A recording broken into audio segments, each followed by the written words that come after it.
Hey, this is Chase Sexton. You're listening to the MotoXpod show.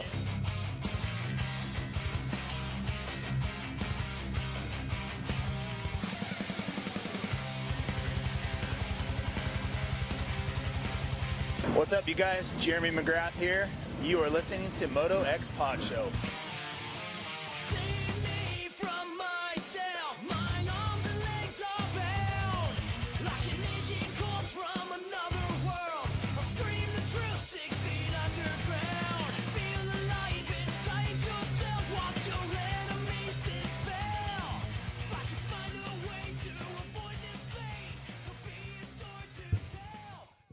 All right, one more to go. We've completed 30 of 31 races in the Super Motocross World Championship.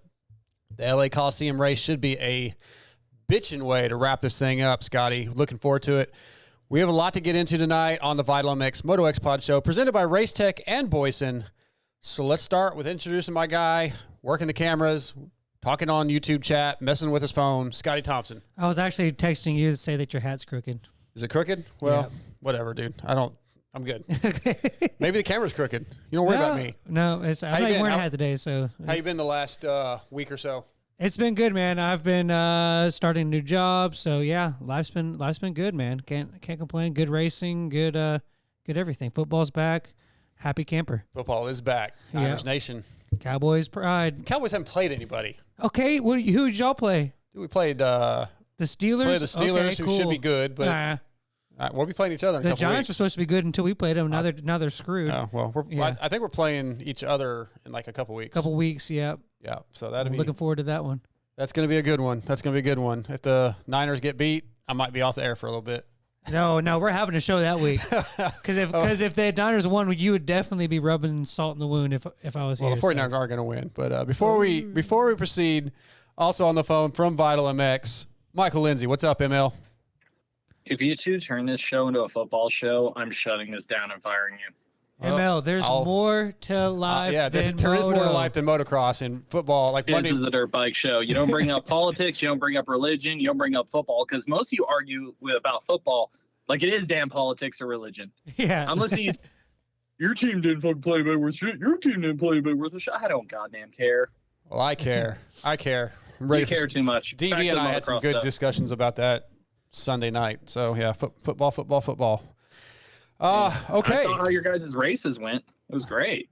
Well, I mean, I beat a former arena cross champion, so mine went just fine. What are you talking about? I heard he's going back into retirement for another 8 years. He probably should after I put the beat down on him. Yeah, easy. Beat down. Really beating him down, roll those jumps. Hey, Rolling the jumps. default wins are wins. Exactly. Yeah. You got to be in it to win it. Yeah. We'll get into some of that here in a second. But Scotty, even though your bike's been down for a while. Well, thanks for bringing that back. Yeah, you're up. welcome. When was the last time you serviced your suspension or upgraded any components on your suspension? Well before that happened. Well, the next time you do, you need to check out racetech.com, find your local service center, and try Racetech's Gold Valves. Yeah, I'm definitely not doing anything else by myself, that's for sure. Well, Racetech will give you the plush feel you're looking for with improved bottoming resistance and increased traction with 40 years of experience and knowledge. There's no better place than Racetech. Racetech.com. Get it done, Scotty. Get your bike together. Gonna happen. Get your butt out there and go do some riding. So I guess briefly, we got a few things we want to get into, Michael, before you go. So I was at Next Level 101 this week in South Carolina with a load of quote-unquote moto celebrities, including Daniel Blair. And I think you had some questions or some things you wanted to talk about that weekend. I'm not really sure, ML. I'm not really sure it was your event. Oh, well, you mentioned you might be talking. Well, it was a lot of fun. I thought you were just going to like talk shit because I rode so bad. I was just wondering how it was. I mean, it was a new moment in your life. I thought you'd probably want to talk about, but apparently not. We can move on. It was definitely move on. Dude, it was an amazing experience. Even though I rode really, really bad, it was a lot of fun just being there all weekend with Daniel and Randy Richardson was there. Of course, Jessica Patterson. I actually have a question. Did Randy beat Carson Brown at one point on one of those old bikes? I saw that he was leading him in a couple of clips, but I think Carson was kind of. They were kind of having fun with each other. Okay, so that's still kind of insane. Carson Brown's he rode like 8 different unreal. bikes. Yeah, the fact that he's like not better at the pro ranks is so weird. He just can ride anything so well. ML, like he's so much talent, and you know, that's top tens. I mean, yeah. Top tens, but I mean, I think that's a lot of, you know, I've seen people watch his social stuff, and I always felt bad, like Jeremy or teams that have helped him.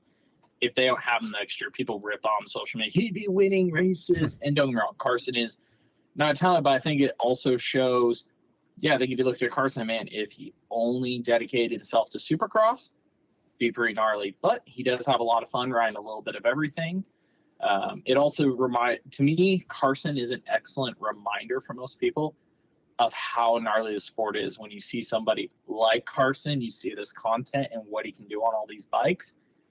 And it's such that harsh term when it comes to our sport. Not that he wasn't a successful professional racer, but he never really like nailed it big. That's how gnarly the guys are that beat him and how much they've dedicated themselves to that craft, you know? Yeah.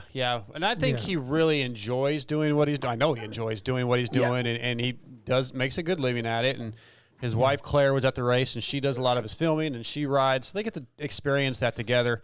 Did he win the pro class? No, I don't think he did. Okay. There's some fast guys there, like local guys, and then. Well, you know, we sent somebody there to the race. I thought they would probably know who won. Yeah, the pro class. Well, dude, there were so many. The pro class was like some local, like some of Daniel's kids, I think that won. He had some Orangeburg. Those were the B riders. They're all mixed together. Dude, I don't know. Great I was reporting. just for the most part. Were you even there? Yeah, for the most part, it was a hangout session, bro. He wasn't. Yeah, And I was starting right, to think dude. the only thing that mattered was the showdown between him and Daniel. Now he's like, nothing else matters. It was really a lot of hanging out with the Verb guys like Wes Williams and Gypsy Tales, Jace, and getting to know those guys, and Jessica. You have a new friend now, right? New best friend.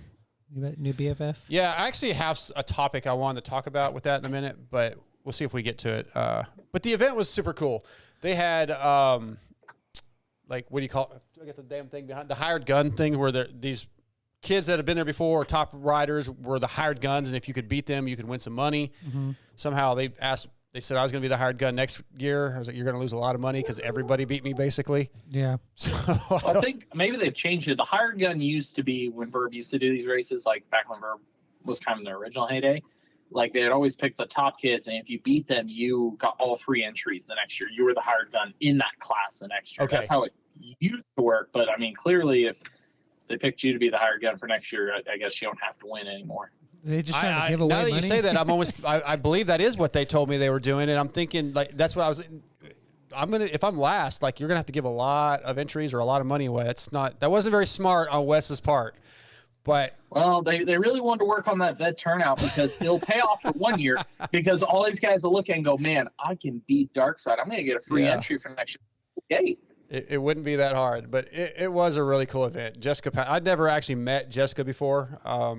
Her and Eddie Ray, great people. Just a lot of fun out there. Saw Chad Reed. He was out there. His kids were racing. Mm-hmm. Kaya and Tate raced. And, yeah, got to see Ellie a bunch and just kind of sit around the bus and talk. And You would mention that. What? Got to see Ellie a bunch. Saw Chad and Ellie. Whatever, Scotty. we could turn this around and start making fun of you. No, I'm having more fun making fun of you right now. You need a hat. Yeah, I do. Have you? And at least Darkside race. At least Darkside has a bike. Hey, whoa! What are you supposed to be on my side, ML? What the hell's happening? I don't know. Ever since I've known you, all I've heard about is this dead motorcycle. Yeah, I don't even know if he actually has a motorcycle. It might just be. It's all facade. It's all fake. No, it's in the garage. But yeah, it was super cool. I got a lot of good experiences. We're gonna write a story about it the whole weekend. Rode injured, as I think we did talk about on the last show, ML, right? We talked about that from club. I broke my ankle. Hey, broke my yep, ankle. thought I had a broke ankle and I rode anyway. Sucked it up. Thought. Let's repeat here. I thought I had a broke ankle. Told everybody that walked up to me, I'm pretty sure I broke my ankle when got X-rayed. That's an exaggeration. I said I don't know for sure if it's broke. It feels broke. The first couple people walked up to you, your answer was, I think I broke my ankle. Every person I watched, are you good? You're like, I don't know, man. I think I broke my ankle. Well, I did think I broke it because it was nasty. It was swollen and purple, and it hurt. When you were saying, I think I broke it, you took your boot off at the truck. It was not swollen yet, and it was not purple. Damn sure was swollen. It wasn't. It was bare. I could barely tell. We're all looking really good. It's swollen, isn't it? There was no discoloration. It got there, but come on. Did we just lose ML? Is ML gone? I don't hear ML anymore. Wow. Let's control the phone lines. I'm going to get kicked off here in a minute. Did you give him a juicy juice and a cookie? Okay, let me ask. Take an ice bath. Let me ask you this real quick. This is sort of off moto a little bit, but there's people in the industry that, like I met, like I said, Jace this weekend, and I honestly had a preconceived notion of what he was going to be like. And I want to know if you guys have ever had that issue where you just in the industry, I guess, where you thought somebody was going to be a certain way, ML, and they were completely the opposite. Oh, 100%. Jace. But I think, like, when you take Jace's case, of course, he, you know, a lot of people get to see him before they meet him in a sense. That's maybe not as common in other walks of life. But you see him, you see how he portrays himself on the show, how he carries himself. Don't get me wrong, he's gone from the earlier days of doing his pod to now, he's gone a lot better. The way he speaks and talks, I think a lot of people exposed to him early, and sometimes, you know, the first impression of somebody sticks. Mm-hmm. And a lot of people watched him on the early shows when it was just bro, legend, bro, cutting over people, talking ability. Since then, like I say, he's an amazing interviewer now. His show has grown. He does a fantastic job. But I think some people have that opinion from him because his early podcast, if you look at the response, like people had posted on the forum 3 years ago, and people are like, I can't listen to this dude. And straight up, that's it. He had an audience early on, some that liked him, some didn't. Again, I think he's done an amazing job since, like any of us. He gets better at his craft, etc. But people have that preconceived notion from, like, probably the first time they were exposed to him. Yeah, I told him, like I said, I expected you to kind of be like a cool guy me, and like Kiefer says about me, but I really thought he was going to be too cool, and yeah, super nice guy. So I have to admit, I was very surprised. See, I wouldn't picture him to be like that. I feel like he's kind of more of like that down to earth kind of. I don't want to say hippie, but kind of like that cool vibe, like a good vibes kind of guy. That was pretty accurate, actually. That's not what I thought. That is the perception I have him because, and I've met him before he did any Gypset back when he was filming like in the U.S. back in the day. I met him a couple of times. But even if you look at how he carries himself on his pod, like I would say, no matter who he has on the show, he talks them up in a way. So I think he's like the kind of guy that would be your friend that would, you know, he's going to joke around with you a bit, but I feel like he's a pretty uplifting individual to be around, if that makes sense. Well, do you have anybody, ML, that surprised you, you know, that you can think of, that whether it was positive or negative? Definitely some that were, there's definitely people I met that I've heard things, you know, it's everybody makes their own opinion. There's people I've heard, some people say like, oh, this is a good dude, and I've dealt with them, they've been a douche to me. So negative, not terribly to me the way you're saying with Jace. Maybe one or two where I've seen interviews with somebody before I've met him, and I've been like, man, they're kind of cocky, they got an ego, and they're a little more down to earth in person. But I will say I try to go by the end of like I judge somebody based off my first experience with them, which might be crap. You hear me screwed like in Brian, there's people I don't care for, and I'll tell you, but all because of my personal experience with somebody. Okay. Not usually from scene, because I've seen people be like, you know, oh, this guy's I know, like, there's two or three people in particular I feel like I'm fairly close with that I know a lot of people maybe don't like them and have a bad opinion of them, but they've been amazing to me. So until somebody screws me directly, like, you know. Yeah, I'm that way too. Yeah. Scotty and I, you've only had a chance to go to a couple of races, but has anybody surprised you? No. No? Not okay. really. Good. Moving on. Well, I will say that I've actually never met ML in person. I've seen him in the press box. Yeah. But was he a dick and he just ignored you? The ML that I saw, it probably flipped him off. No, I wasn't even on your radar. I was nobody. Still are. Yeah, exactly. I still am. But no, you Cheap like shot. what you are in the press box is what I've seen from you talking to you on the show and everything. So, and I kind of. What I thought was actually Weege was a lot nicer. Well, actually, no, I thought Weege was going to be nice. But it's not that I thought Weege was going to be, is that he was nicer than I thought. Is that he was more inclusive than I thought. Like we went to dinner with him, and he like, oh yeah, we and did. it was like genuinely like just like I was just another person at dinner with him. Yep. So that was cool. I think I think there's a lot of people you run into like that, because it's funny is at the races, I'll have some of the most random people stop me to talk to me at the races, and I'll stop talking. I'm a talker, man. I'll talk to freaking anybody that yells my name. I'll stop and bullshit with them. For me, I've had a few people say like, man, like I didn't, thanks for stopping. You're so busy. I didn't think you would take the time. And I'm just like, I don't know. You're a person. I'm a person. Like, woohoo. I get to talk about dirt bikes for a living. Who gives a shit? Like, I have a job. It's fun. I'm very grateful for my job, but it's just what I get to do. And I think there is definitely quite a few riders. Not that I ever had a bad opinion of them, but I always wondered like, kind of that, like, oh, is this person just, I want to say blow you off, but they got shit to do. They're important. They got, stress and things to do with the race. And some of them are just so, and I get some are like, hey, what's up? What's new? Then they kind of bounce. They got their stuff to do, but there's some I'll be bullshitting with the race. I'm like, I'm surprised this guy even gives me the time of day sometimes. Yeah. They got so much going on. Sure.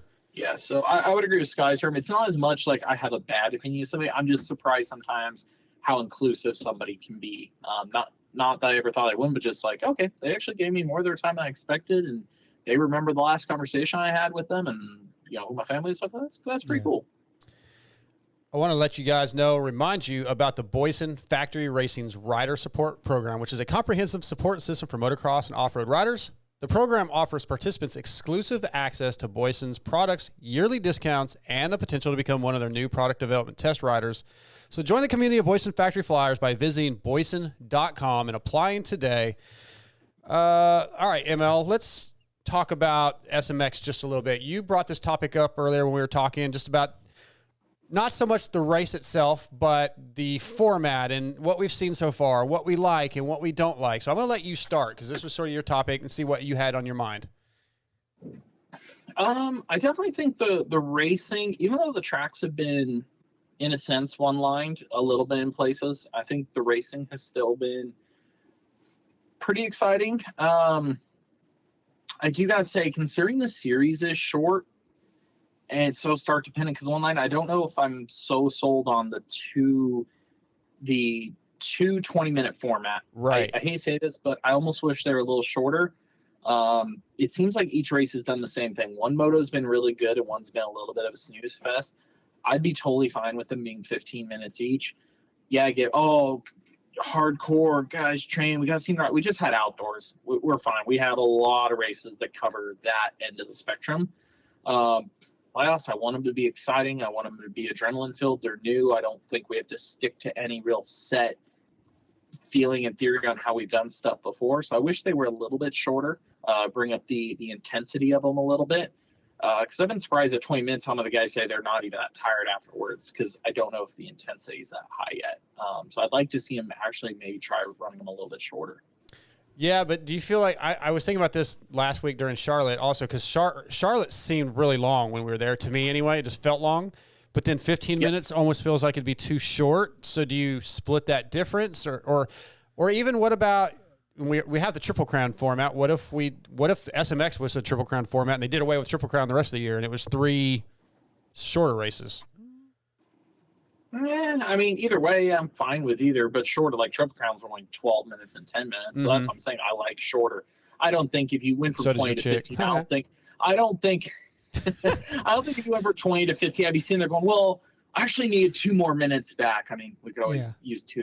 We could always use 2 more minutes, but right.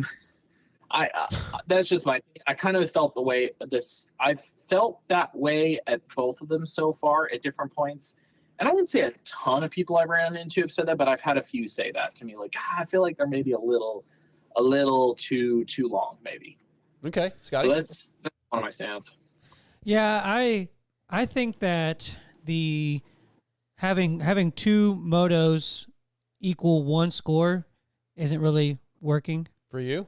Yeah, just like because it kind of, I mean, that would never in a 2 moto format.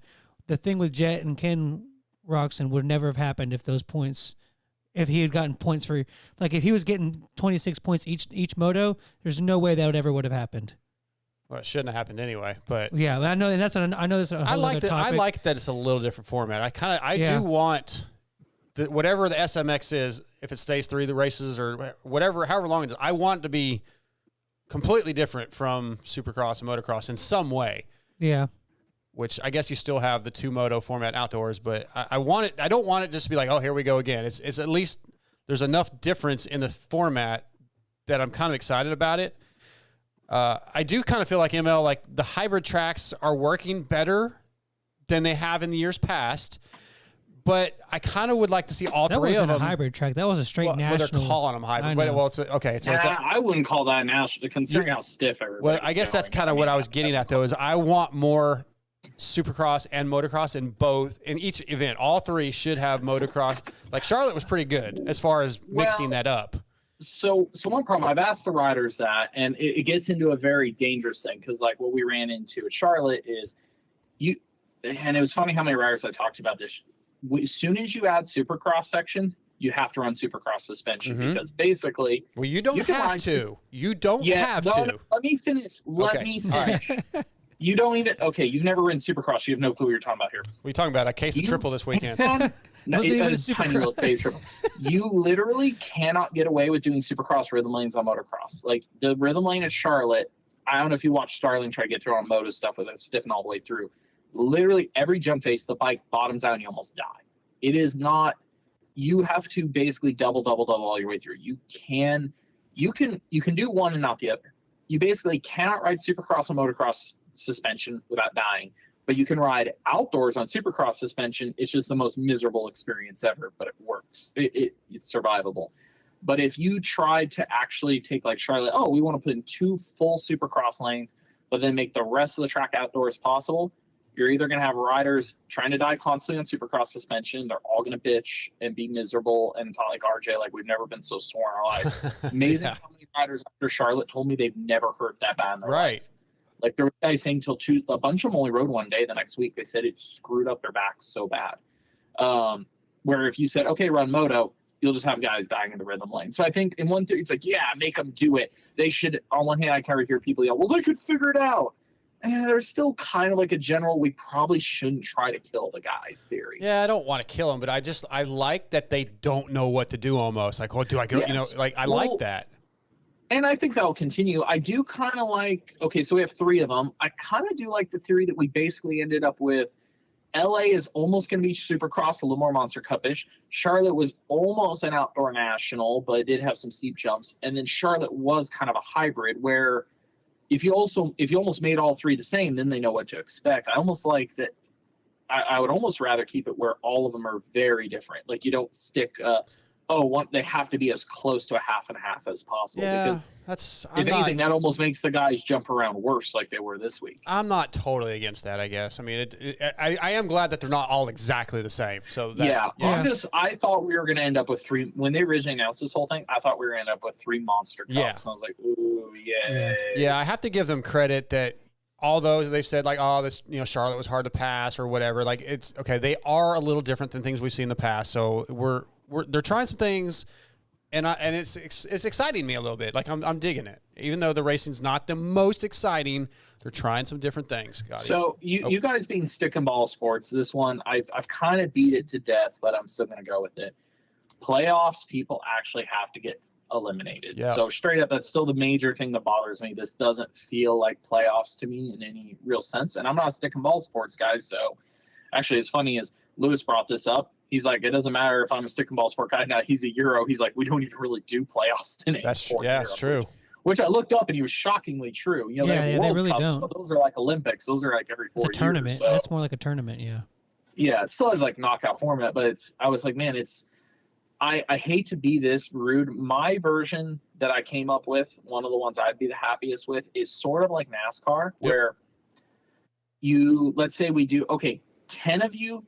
We pick 10 from each class, the points, we count down 10 guys, get to race for the championship, but we still do a full field. It's just everybody else can only race for the nightly money. Because same thing, NASCAR goes to playoff, but they still have to do 8 or 10 races under their chase. Yeah. So you can't start dumping the field. They let the whole field race, but the only ones that are racing for the title are the guys that qualified in, and maybe you have them run, like there's like the blue and yellow, maybe you run blue and yellow backgrounds on them, something else to distinguish. Okay, this amount of guys are racing for it, and you could do like NASCAR after the first round, you could cut. Okay, we're going to start with 10. For round 2, we're going to go to 8. Final round, we go to 4 or something to actually put a lot of emphasis on the first two, because yeah, it's going to get down a little bit, but okay, if you're the 10th to like 6th place dude, if you're at the first round, 2 of you are getting cut. That's a lot. That's a big talking point. That's a lot of intensity, and that doesn't even necessarily mean they have to get top 10. Like those guys could be outside the top 10. You just have to beat 2 of the other guys that are going to get cut, and then same thing with the next round 4 to get cut. I would like more elimination feel to it, or just drop the word playoff. It doesn't work for me. Yeah. Well, on the website, it just says SMX Championship. But they keep calling it the playoffs. Who's are they on the broadcast and stuff? The whole broadcast. So the first round was called Playoff 1. The second round was called Playoff 2. This weekend's called the Finals. I got you. Yeah. I'm with you. It should be. I want round 1, round 2 of the championship finals or whatever. If they're going to call it playoffs, I want somebody eliminated from the possibility of winning the championship. So yeah, going into like this past weekend, say whoever, if you're going to take top 5 into the finals that can win the championship, the guy that plays 6 might come in and win LA, but it doesn't do anything. It's too bad. You still don't get to win the championship. So I like that idea. I got one more topic on this I kind of want to bring up, and I asked this in the press conference after Charlotte, maybe it was Chicago. I can't remember. I think it was Chicago. And I asked Hunter, I believe, what if we went back to the old school way of 3 Supercross races, and then there's a national, and then there's another Supercross race, like where it's all mixed up throughout the year. So they are going back and forth during the middle of the season too. Would you like to see that, ML, or not at all? Oh, we lost ML. What do you think about that? Scotty, were you not listening? Kind of, not really. I was thinking about something else. You're thinking about something else. Okay. No, I was thinking about like another question I was going to ask. Well, I'm trying to get ML to, okay, I think he's on. You there? I am not sure why this FaceTime thing hates me right now, but it did the same thing where I can't even answer from my laptop anymore. Oh. Did you hear my question? No. Okay, so I asked Hunter at the press conference, how would you, with this mix-up of the way they're doing things, we're going back and forth a little bit, what if we went back to the old school where 2 or 3 Supercross races in the first of the year, and then we go to Hangtown, and then we go back to Supercross? Would that interest you at all? What did he say? He wasn't feeling it. Yeah, he's like, no.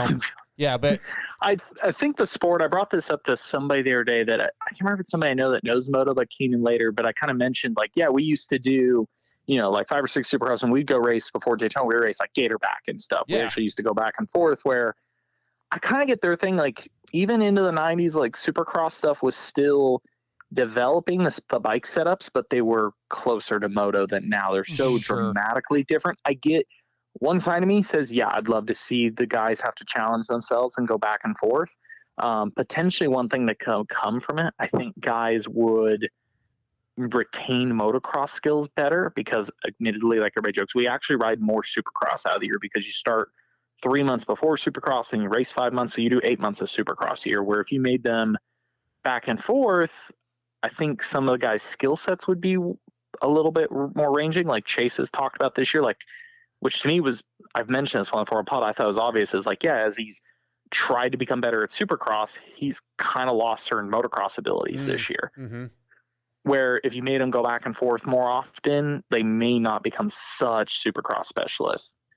Yeah. What do you think, Scotty? I just think that as a fan, yeah, that sounds fantastic. Because you wouldn't get it, like, you hear people go, oh, it's kind of getting boring. I'm ready for Supercross to be over. Well, if it was mixed up, it'd be like, oh, we're going outdoors this weekend. But, with as much money and stuff that's in it now, and as much as they train and their programs and stuff as they do, if they go round 3 into the outdoor championship and then they get hurt and then they're out of both that's just you got to adjust. You have that chance of putting them out of both, and I think we're always fighting on now, how do we get more people generally involved? Good luck explaining that to an incoming fan that we switch championships like 5 times a year. Yeah, and then those guys that were doing like, oh, Supercross only, I'm taking outdoors off. Well, you get a weekend off. It's back to racing. Yeah. Those guys are having a great time. Yeah. Okay, so it's about time to get Dylan on, but I told him we'll call him a little bit late because I wanted to touch on another topic you brought up about privateers. You were having a conversation with some other media guy that is he even considered? No, actually, so I saw it on Twitter. It was somebody mentioned something about destinations and Marchbanks being why wouldn't he be selected? And For Stephen MXDN. Paul for MXDN, and Stephen Paul were just like, no, you wouldn't pick a privateer, which I get their point. It's a support level thing. It's the ability to send all the equipment needed, the staff. I get their point. It wasn't as much that. It was just that somebody's like, they were like, oh, Garrett's a privateer. And somebody's like, really? He's a privateer? And they're like, yeah, he's a privateer. And I'm like, damn, I used to have this. People came up to me, when we were doing my team, like Cody kept getting labeled as a privateer. And I'm like, is he really though? Like there's people doing this out of the van, out of their pickups. There's people that do it with Teddy that pay their way. It's like, at least Cody's here with a full bike. He has a full mechanic during the week. He gets bonuses, his travel's covered, gets a little bit of money for rent. Like, is that really a privateer? We get a few work sparks from Honda. We get bonuses from Honda. So like, does that count? And I was just joking with Steve over text about it. And basically what I came to is, it's always been a really muddied line, but it seems like more and more people are just going to, if you don't have a factory salary and a factory bike, you are automatically considered a privateer, which I feel bad for the Jerry Robbins and the Starlings and the guys who are actually out of their van, the Leschers of the world, where somebody like Garrett's getting paid. He's at a training facility full time. The team, the team owns. He's got a full time mechanic. Bonus, everything's covered. He's contracted by somebody. My version, and I would just call him a support rider, is my term I use in articles, is like, I think once a dude is contracted by somebody, his job is to race for somebody. I'm kind of like, I don't know if I consider him a privateer. I get it. Arguments, oh, well, privateers get sponsored and get paid. I'm like, yeah, but they put together their own program. But I get other people's points, like, the line gets really muddy in the middle. So I think some people just think it's easiest to say factory rider, factory bike and salary, privateer, not factory bike, not factory salary. I think like you kind of mentioned earlier, there needs to be like a middle category where it's like semi-factory, a semi-factory or factory supported team. Because like so Jeremy Martin's a privateer. That was one that got brought up. I can't remember the answer. I think they backpedaled because Yamaha does help pay for Jeremy's salary at that team. So that one gets muddied. It's so like, that's a fourth title. Yeah. What the? Yeah. Like, so there's an OEM paying for his salary, but like in my situation, I think they don't actually pay Jeremy. They pay the team, but the money's allotted because Jeremy's there. I got it. Privateer with benefits, like friends with benefits. Private with benefits. Yeah. Okay. I got a weird one for you. What does the word privateer mean? I don't know. Like, I don't know if there's a Webster's definition, but to me, it's there is. Really? It's this. I didn't expect. It's an armed ship owned and operated by private individuals holding a government commission and authorized for use in war, especially in the capture of enemy merchant shipping. This is left over from the 1700s. Right.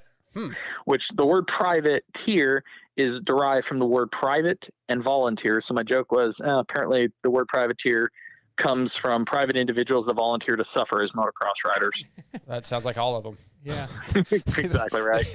Yeah, I think another title is needed, but then even those you could just muddy it down so much that it's hard to figure out. But I do feel I do not feel like Club MX is a privateer team. They have some support. Yeah, Garrett's got a house on if you property. Got an 18-wheeler. If you're stepping out of an 18-wheeler, but you got people still paying their own way that just park under a tent. So I get Steve's point is where it gets muddy is not from factory onto support team. It's where you get muddy is support onto that, because then you have teams where people are paying their way to be on there. Yeah, like Rocky Mountain. And there can be two different people under the same tent with different situations. Sure. Yeah. So it does get difficult. I guess me personally, because even somebody paying to be on team, has a contract with the team as basically you are contracted to us to do XYZ as a rider. Yeah. Personally I feel like as soon as you have a contract with an entity that is creating the entity for you to go racing, I kind of feel like you're outside of privateer zone. But that's my personal feeling. And I was just curious in your guys' case, yes, is it as muddied water as I feel like it is, or is there an easier way to draw a line? Yeah. I'll say this. I'll like a short list of people that I don't think are privateers. I don't think Max Anstey's a privateer. I don't think that. See, I feel like Dean Wilson is, and they're on the same team. Dean Wilson. I don't feel like Dean Wilson's a privateer. Is that just because of how well they're each doing, or not? Well, I feel like I don't feel like Dean Wilson's a privateer. I don't know why I do. I don't think Marchbanks is a privateer. I feel like there's a big difference between Club MX and Firepower. I mean, which one want to race this year? That's a good point. Well, so privateers went. But see, I just said I don't think Max is. Like, I don't know why. It's just like a mental thing. So we need a definition, damn it. MotoXpodShow@gmail.com. I want your responses. And if we get a good one, we'll okay, here's the best one. Somebody brought up in the deal. What would Steve let do his privateer challenge? Yeah, there you go. Oh, yeah.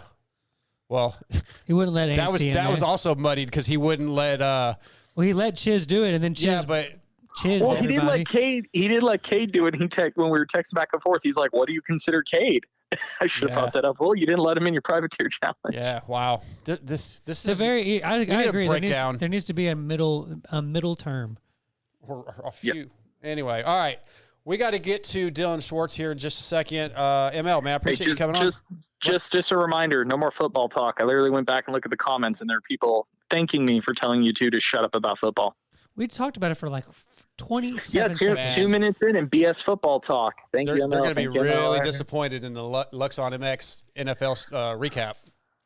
Oh, Jesus.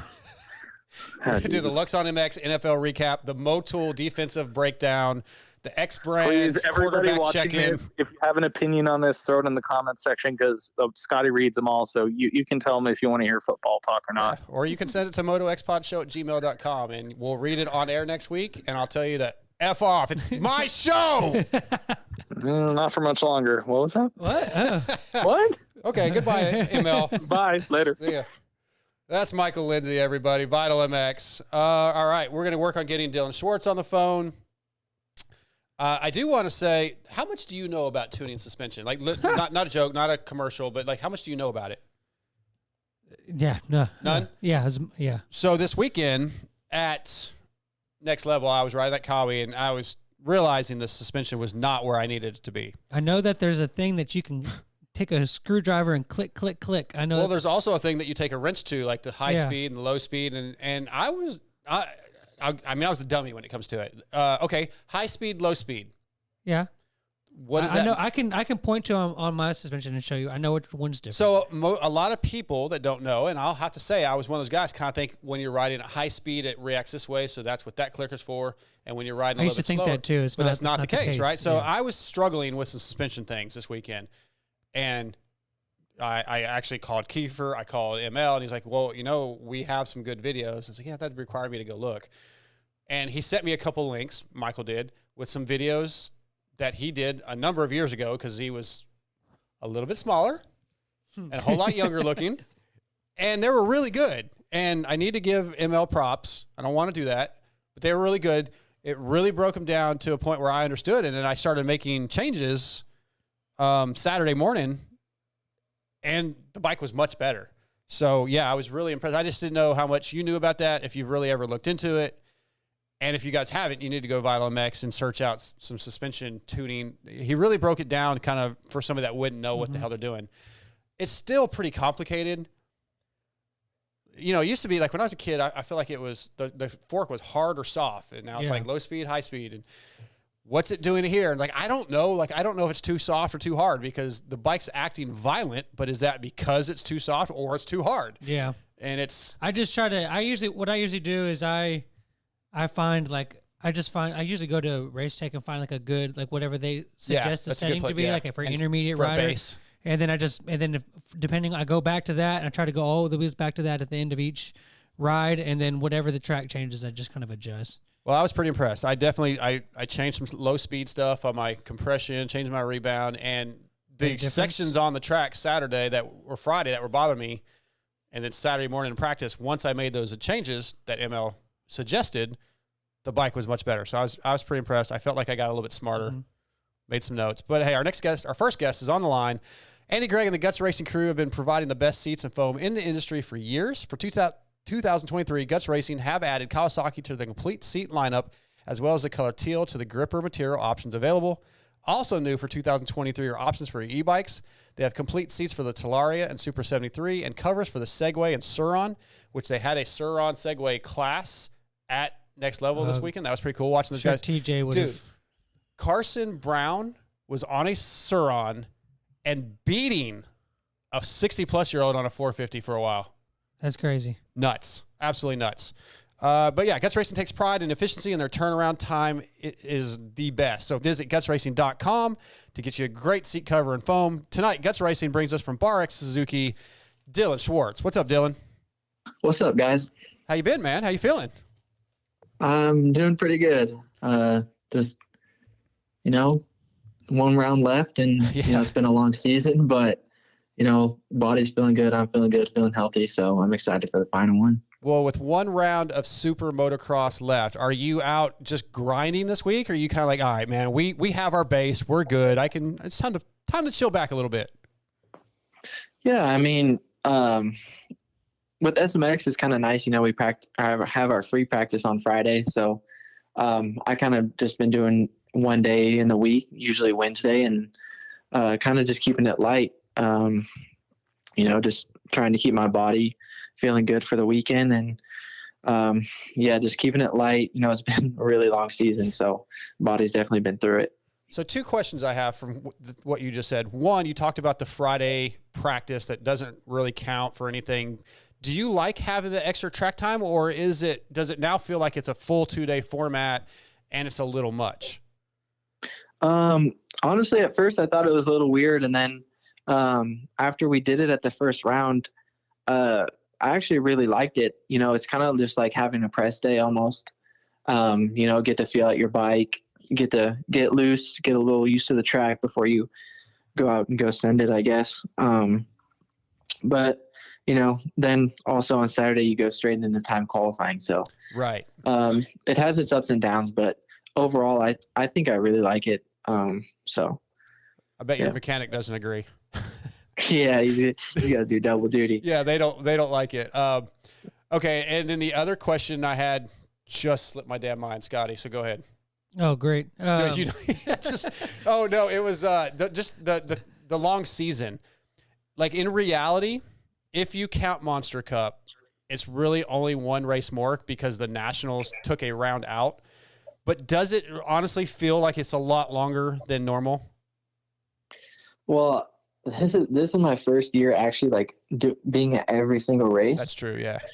So for me, it's been a lot, but yeah, for some reason I don't know why these 3 rounds just seem like so much more. But honestly, they've been fun. I've really enjoyed the tracks, and I love racing my dirt bike. So anytime we can do that, it's pretty cool. Absolutely. Yeah, Dylan, I was looking at the kind of the points battle that you were in, and the payout and stuff, and it looked like you're kind of going to be in that $10,000 to $11,000 range for your prize winnings, depending as long as everything goes as planned. So, is that is that the kind of the main reason for doing this? Obviously, you just said that you like riding your bike, and this is just more chances to race.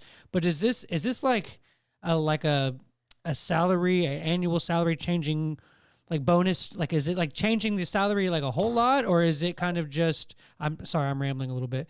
Is it? How significant is it? Yeah, there it is. There we go. That's what You're I was looking for. Thanks. Is it a big booster? Yeah, it definitely helps out a lot. I mean, I'm not a factory dude who gets paid all this money, So, I mean, any amount really helps and is good for me. So, yeah, and I'm just trying to do the best I can and keep getting up that points. Yeah, so you've kind of you've kind of been battling with Pierce. So is that like the goal this weekend is to like beat him and just see what happens, or what do you think about that? I mean, not necessarily just him. I feel like I'm perfectly capable of running up where I did that second moto.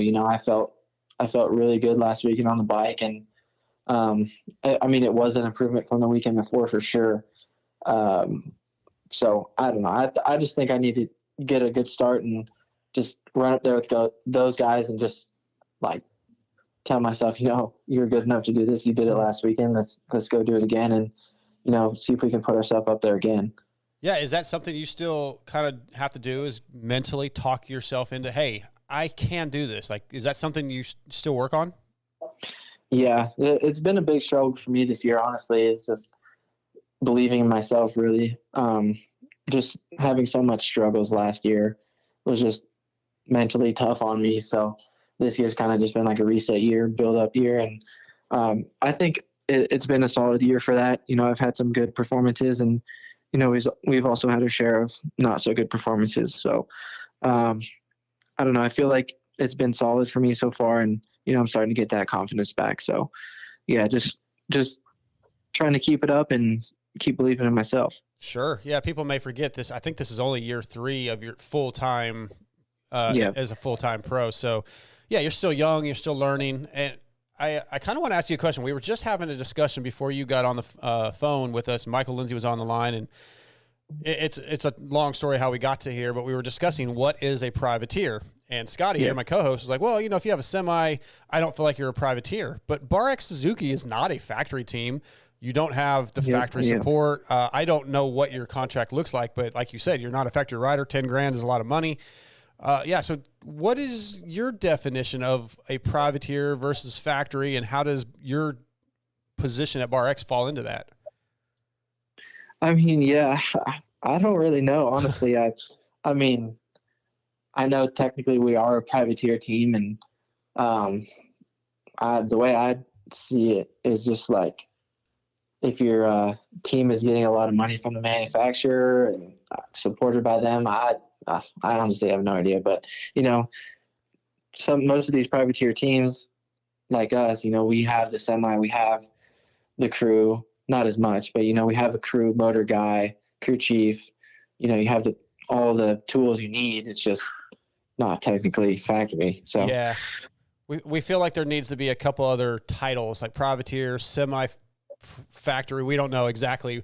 We didn't know the answer to this either. I was just curious what you thought, because you're not living the high life. You know, I'm sure. Yeah. I assume they take care of your flights and your logistics and all that, but it's not. You're definitely not getting what a jet or something like that's getting. Yeah, exactly. How's it been working with Budman? It's been cool. I actually trained with him since I was on 50s until I almost got on big bikes. So I have been working with him for, I don't know, my whole life pretty much. So it brought back a lot of memories. It's been cool. You know, I like Budman, and we work really well together. So yeah, it's been fun. Good to hear. I like him. Yeah. I said I had a question, and then I guess Now you blanked? Yeah, I blanked. Yeah. Well, all right, let's stick with SMX then. The format, these hybrid quote unquote tracks, you know, Charlotte was Supercross Motocross E. Yep. Chicagoland was pretty much motocross. I kind of like the idea of them being both, like Charlotte, because you guys don't really know what to do. You don't know, do I go Supercross? Do I go really stiff? Do I go soft? And I feel like it creates more of a variable that could go wrong, or it could go really right. And I like that as a media, as fan, I like watching you guys struggle, not just being simple. What do you think about the hybrid? Yeah, honestly, like, I didn't know what to expect coming in, you know. You know, everyone obviously has their thoughts coming in and, you know, what they think they should run. But, you know, until we got there and saw the track and went out on Friday and rode it, I think it was definitely different for everyone. But I mean, I honestly had a great time riding that track. It was a little hard to race. I thought the first one was pretty one line, but like, I was having a great time in practice riding it. I thought it was really cool. But yeah, suspension setup, it was definitely difficult just because it's like, you can ride Supercross suspension on outdoors, but like, you can't run outdoor suspension on Supercross. You know, so it's a little tough to kind of find that feel that you're looking for. But I ended up going for Supercross setup that round just because that rhythm line, and it ended up working all right. So yeah, you don't want to 4-in on motocross suspension, huh? Yeah, no, it definitely wouldn't be safe. Yeah, I don't know.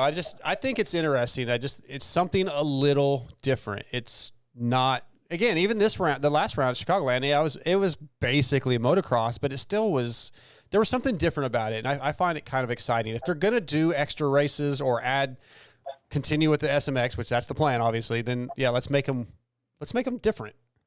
Yeah. And I think that it honestly, I was surprised on how much fun I'm having at these races. You know, it's almost just like kind of going out and doing like a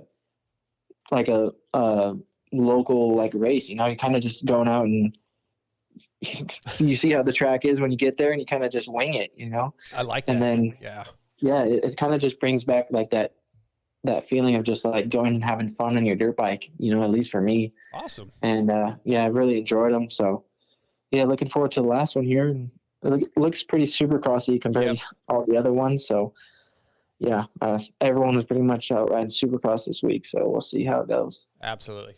Yeah, you know, with these tracks, I remember what I was going to ask. With these tracks going like that, like these going to places that you've never been, new format and stuff, are you utilizing anything like the track maps on like MX Bikes or MS Simulator, whether you play those games or not?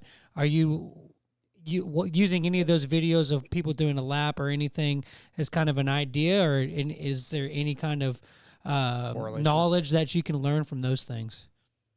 Yeah, so I used to actually play a lot of MX Simulator, and I don't know, I haven't really been playing a lot this year, so I haven't been on it, but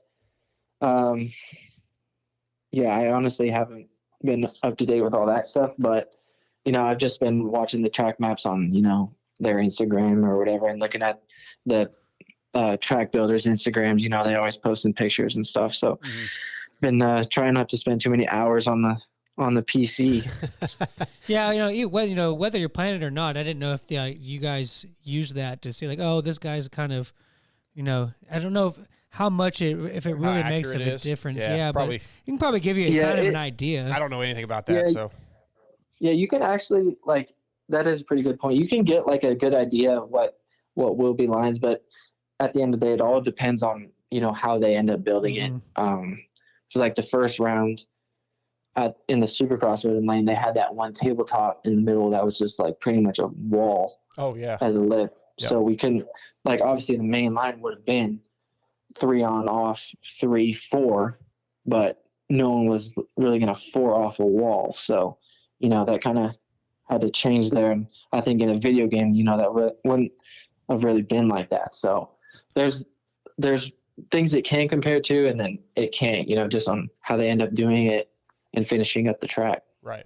Yeah, you know, with you guys basically just riding on the infield and no dirt brought in, I thought that was unique. And I heard some talk about how, you know, that's basically where all the water drains to. The entire stadium drains. Chicagoland. Yeah, drains into the center there. Were those lines, or like, you know, I saw the lines coming out of the start, looked pretty gnarly, and just some of the general ruts.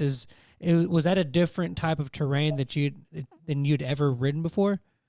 Yeah, I was honestly super surprised by that. Like, I went out on Friday, and I went like on the grass section, and I was like my bike was slower, and I was like, what the heck? And then the dirt like under the grass or like in the grass was like super like deep and like super watered, I guess. So it ended up getting those crazy ruts there, like before or after the sand section.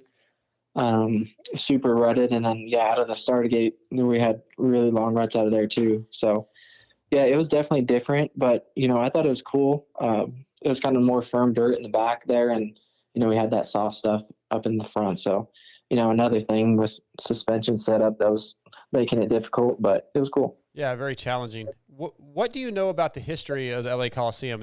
Are you excited to go race there because of the history, or is it just another venue to you? I mean, I was born in 2002, so yeah, not a lot of history there for you. Yeah, I just, my old team manager, Larry Brooks, the first time I ever heard of the LA Coliseum was a video of him hitting the side of the thing. Okay. Going down. So, you know, that's pretty much all I know about it. And then I actually just watched some old YouTube videos on the guys racing way back in the day. So, did you see the guy? Did you see the guy in the Kawasaki do the flip because he cased the jump? I didn't actually see that. There's a pretty famous crash where they come down the peristyle, and I think there's like a double afterwards, and dude Kawi just cases it and flips off the bike. There used to be these videos, VHS back in the day, Dylan, and it was like spills, thrills, and chills, and you would order that crap. Awesome. you would order those things, and it was just all crashes from and half of them were from the Coliseum, it seemed like. So, yeah. Yeah, hopefully that doesn't happen this weekend, but we're definitely, as the older guys, we're like, okay, well, that's where Brian Deegan ghost rode his bike off the finish line. So, does Hayden do that? And Talon, pretty cool. Talon Volan and his brother Tyson had a really big race there where I think they finished 1-2 together, like high-fived over the finish or something. So there's some pretty cool history there this weekend that I'm looking forward to. And yeah, maybe you'll get to see some of it, enjoy that. How do you feel about the 20+2s for a Supercrossy stadium race? Does it feel different than a national, or, should it be adjusted a little bit? Because we kind of feel like they seem a little long. Yeah. The first one at Charlotte felt really long. Mm-hmm. But last weekend, being like a more outdoorsy setup or layout, it really wasn't that bad there, just because we were coming off of doing, 35s on outdoors. Sure. But, this weekend I feel like is going to be a struggle for a lot of dudes. It looks like a short track. Yeah, it's going to be a long 20 minutes plus a lap on a Supercross track. So, and 2 times. Yep, so, exactly. Yeah. I don't know. We'll see. I personally think it's a little long, but, you got to mix it up somehow, I guess. Sure. So with the, obviously the elephant in the room is the Suzuki has the Kickstarter. Bro, why'd you have to bring up? Yeah, I know. Terrible. But I wanted to ask is like, has that actually like more than once affected you this season at all? I mean, I feel like I've gotten so used to it now. I just, anytime I'm about to crash, I just pull in the clutch and what you're supposed to do anyways. Yeah. Yeah. But no, there's been a few rounds where, it definitely had its toll. But at the end of the day, you can only blame yourself. Yeah, don't wreck, right? Yeah. Yeah.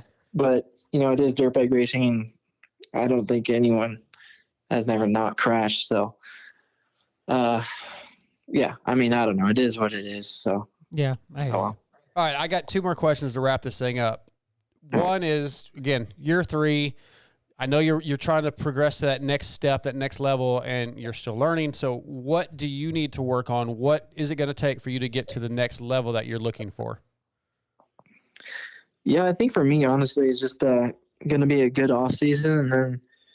And then I struggle with just riding on like how I practice. I go to the races and I think I just struggle a little bit. So if I just come out and get a good start with those guys and kind of just remember how to ride, I think I could be up there and mix it up with those guys at least for a little bit and, start working my way up there. And, it's not going to happen overnight, obviously. So kind of just keep on moving position by position and, take it as it is. Okay. All right, I'm going to ask you, I started kind of asking these random questions at the end of some of these interviews, not even moto related. And one I have for you have to think about this for a second. Oh, God. All right. What's wrong, Scotty? Nothing. If you could freeze time now and stay where you're at in your life, or jump ahead to any time, what would you do? I'd go to 25 for sure.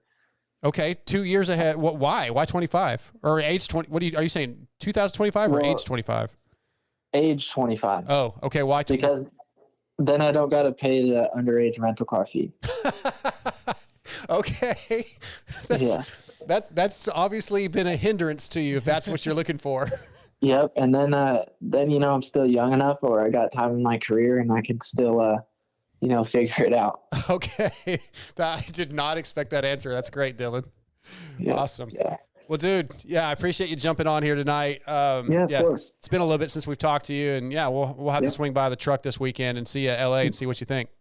Yeah, for sure. All right. Dylan Schwartz tonight, brought to you by Guts Racing. All right, dude, have a good night. We'll see you Friday. All right. You too. All right. See ya. Appreciate Dylan Schwartz jumping on. Yeah, I wasn't expecting. What was the? Oh my gosh! What did you think? I thought you were going to ask the "Why do we ride?" question. Why do we race? Why do we race? Yeah, That's a good one. We've got some good answers out of that. You don't like that it? was better. You don't like the "Why do we race"? No, that one was better. But you don't like I just said that one was better. I know. You can tell me if you don't like it. I don't really. No, I didn't say I didn't like it. I just said that one was better. Oh, okay. Well, MotoXpodshow@gmail.com. If you have questions like that you would like to ask the riders, throw them out there. We'll put them on the list. We're going to get Colt Nichols on in just a couple minutes. There's a couple topics for these filler times that I wanted to get to. I do want to ask you about MXDN because I don't think I've had a chance to talk to you since they announced the team. I don't feel like we have enough time to get to that. So what I want to do is I want to ask you what you think about the broadcast. And the reason I asked that is the Chicagoland race I thought was exceptionally bad. Really? Weege was good. Weege did make a flub. He called a white flag before the checkers. No big deal. I'm not putting myself out there on this one. I don't think it was very good. I think a lot of people on the broadcast struggled more than I've noticed before. And it was really like, again, I told you I didn't get to watch it live because I was getting there late, but I watched some playback stuff. And I didn't. What do you think about the broadcast as a whole? Look, I'm writing a story on this. Okay. That I've been working on since Houston. And I feel like there's a lot of complaints that are warranted. There's a lot of complaints that are unwarranted. It's so much better than it was when I was young and we had to put a VCR tape in to record ESPN2 at 1 a.m. to hope that we caught the race. Oh, dude, I had so many tapes. Yeah, so I feel like they're doing a very good job, but I do think there's things that need some improvement. So yeah, I want to get your thoughts. Yeah, I mean, it's never going to be perfect. Nope, I mean, even the other sports broadcasts struggle. The NASCAR sports struggles. Yeah, I don't watch NASCAR, but when I watch football, I don't hear. It's not the same. They make mistakes. I guess they do, but it doesn't. But there's sound there's a lot more going on at one. They don't have to fill as much because there's. Like, even though a 1 to 2 second Let's gap not talk between, too much about football. People I'm might not. get mad. I'm not. Okay. I'm talking about Supercross. Yeah, we want to talk about Niners Nation. There's a 1 to 2 second gap between Jet and Roxon, which is which is great. It's good racing. It's close. There's a couple other battles that they switched to, but that's more sustained than any other sport from like the constant things that are going. And there's more people involved with other stuff. So I think that's natural to happen. What I will say is the broadcast is I didn't notice too much different this week than normal. Okay. The couple things that I did notice are why was Todd Harris even there? What do you mean? Weege was calling it. I think he did. I didn't get to see the whole broadcast. He literally talked for a total of like 12 minutes. Like, why is he even there? That would be a question for them, whether there's a schedule. I don't know. I'm not expecting you to know. But I don't know. That's the question I'm asking is like, yeah, we didn't need that. We didn't need him going to a bigger. Did you desk. watch? Who does Race Day Live now? Because I haven't get to watch that all season. The same. It was. No, it's not the same because Daniel's not there anymore. Well, Poto was in it. Okay. It was Poto and. Was it JT? No. Dan Hubbard. Dan Hubbard. Sorry. Duh. Yeah. Yeah. So I do remember Poto was seeing, good too. Huh? Poto was good in it too. Was he? Yeah, I haven't got a chance to watch that because I've been at the tracks each weekend, so I haven't really. You've been actually riding? Well, Charlotte, I was at Charlotte, so I didn't get to watch it. And then, this last weekend, I was racing. But I didn't. Yeah. So, but to answer your question is, I didn't notice too much different about the broadcast that stuck out, and I don't really like. I really don't. When I watch the races, I really don't listen to that a whole lot. A lot of times to the announcers or to to the announcers. Like I do, but at the same time, I'm usually watching the race, but I also kind of I'm on my phone a lot and stuff too. So like it's kind of one of those things where it's almost background noise at some point. Yeah. So I don't really pay attention too much, but Weege carries it. Weege is fine. Oh, Weege is great. Yeah. Yeah. So I'm trying to get Colt on. It took a long. Because we got him on mute. I don't know if he answered or not. It took a long time. Let's try this real quick. FXR is designed by racers for racers. With industry-leading fit, finish, and performance, progression is the name of the game with every new piece created. At FXR, we push our brand to the next level to provide you with the best product possible. Visit fxrracing.com to see the numerous gear lines and colorways. And the 2024 line is in stock. We're going to try this real quick and see if... Colt, are you there? Did not think so. Okay, we'll get back to him in just a minute. He says call back. So we'll call him back. I just felt like there were some struggles, which I've heard some of these struggles have been there in the past. Like, I don't want to blow anybody out, but there was some I don't want you to blow anybody either. That was not cool. There was some rough commentating this weekend. See, I have to go back and see if I pick Send it us up. your thoughts, MotoXpod@gmail.com. I didn't really- But I nothing- think nothing Colt's on the caught off line, guard, so caught me off let's get to guard. Colt. Brought to you by FXR. Colt Nichols, you there? Yeah, what's happening, guys? What's up, dude? How are you? We're good. Just leaving old Will Hahn's house, you know what I mean? Get some gym work in, shoot the shit for a minute, now heading back home to relax. Well, I don't want to keep you too long if you're going home to relax then, but I do want to ask, I asked Dilan Schwartz this a minute ago. Final race of Super Motocross. I know you have other races coming up soon, hopefully. But are you kind of chilling out this week a little bit, or are you on the full grind, full practice program this week? Yeah, this week's been normal. I wanted to keep everything the same, and sounds kind of silly in a way, but I've been starting to, I think, find my stride a little bit on this Cowie the past few weeks. Just with, testing some stuff, being on the bike a little more, feeling better the more I ride it. So I've kind of wanted to keep going. Yeah. But kind of sucks. It's obviously winding down to the end here, but no, we tried to keep everything normal this week and keep trying to progress a little bit if we can. And I feel like I've even made some improvements the past few days riding. So we tried to keep it all the same, but after this we'll chill. I got 1 week of off season, which is a little different for me, but after LA we'll take a week and then we take off on the beta. So we'll full steam ahead on that thing. Yeah. Let me ask you that this season has been kind of unique, kind of interesting for you. I mean, you helped out Factory HRC Honda. Right now, you basically bought your own bike, from my understanding, and Mad Parts Kawasaki's helping you out. You were contracted with Rick Ware for World Supercross, and then you have Factory Beta coming up. That's a lot of moving around, a lot of moving parts, a lot of kind of stressful situations, I would think, just trying to figure out what your program's going to be. Yeah, I mean, in a way, this has been in a lot of ways, a very, very stressful kind of tolling kind of year on me, to be honest, because I mean, getting the ride for Factory Honda, everyone's like, bro, it's the sickest thing ever. And I'm like, obviously it is. Like, it was a really awesome experience, like just a really cool deal to be a part of, see how the team worked. And obviously they won. And,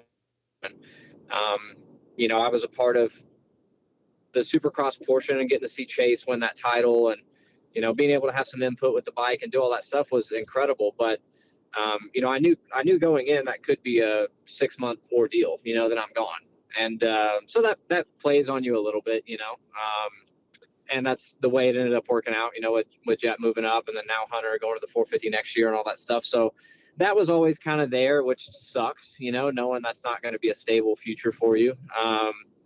And then this whole deal with Rick Ware was in the middle of the Supercross season, trying to figure out what brand of bike I was going to ride for World Supercross was a little stressful. I was like, God damn. But once they decided to do the Cowie thing, they were full steam ahead on that. And, I realized the Honda thing wasn't going to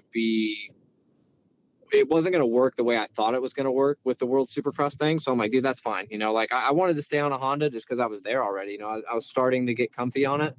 But it just worked out. We had to do the Cowie deal, and did that first race. And I'm like, dude, I don't want to sit here all summer. We have such a big break between World Supercross rounds. Like, I want to do something.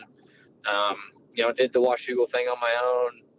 Kind of been figuring it out ever since, because I just wanted to race. Like, I don't want to sit on the couch and watch these races. I've done that too many years in my career, and I thought the more I rode this bike, maybe the more comfy I'd get, and maybe I could be competitive on it. But it's hard, switching brands midway through the year and just kind of winging it and not having much parts or really anything to test. I'm like, yeah, this kind of sucks, but it is what it is, and that was kind of the idea behind doing all this stuff. And obviously me and Derek Rankin are good friends, and he was chatting to me quite a bit this year, and telling me he's going to take this job at Mad Parts. He's like, hey, what if there's an opportunity for you to maybe ride technically for us, not really ride for us, but we could just help you out a little bit for some of these races. And I'm like, that'd be sick. I mean, Rick Ware deal, he was maybe going to take me and Shane, possibly Joey, to the SMX races. That didn't work out.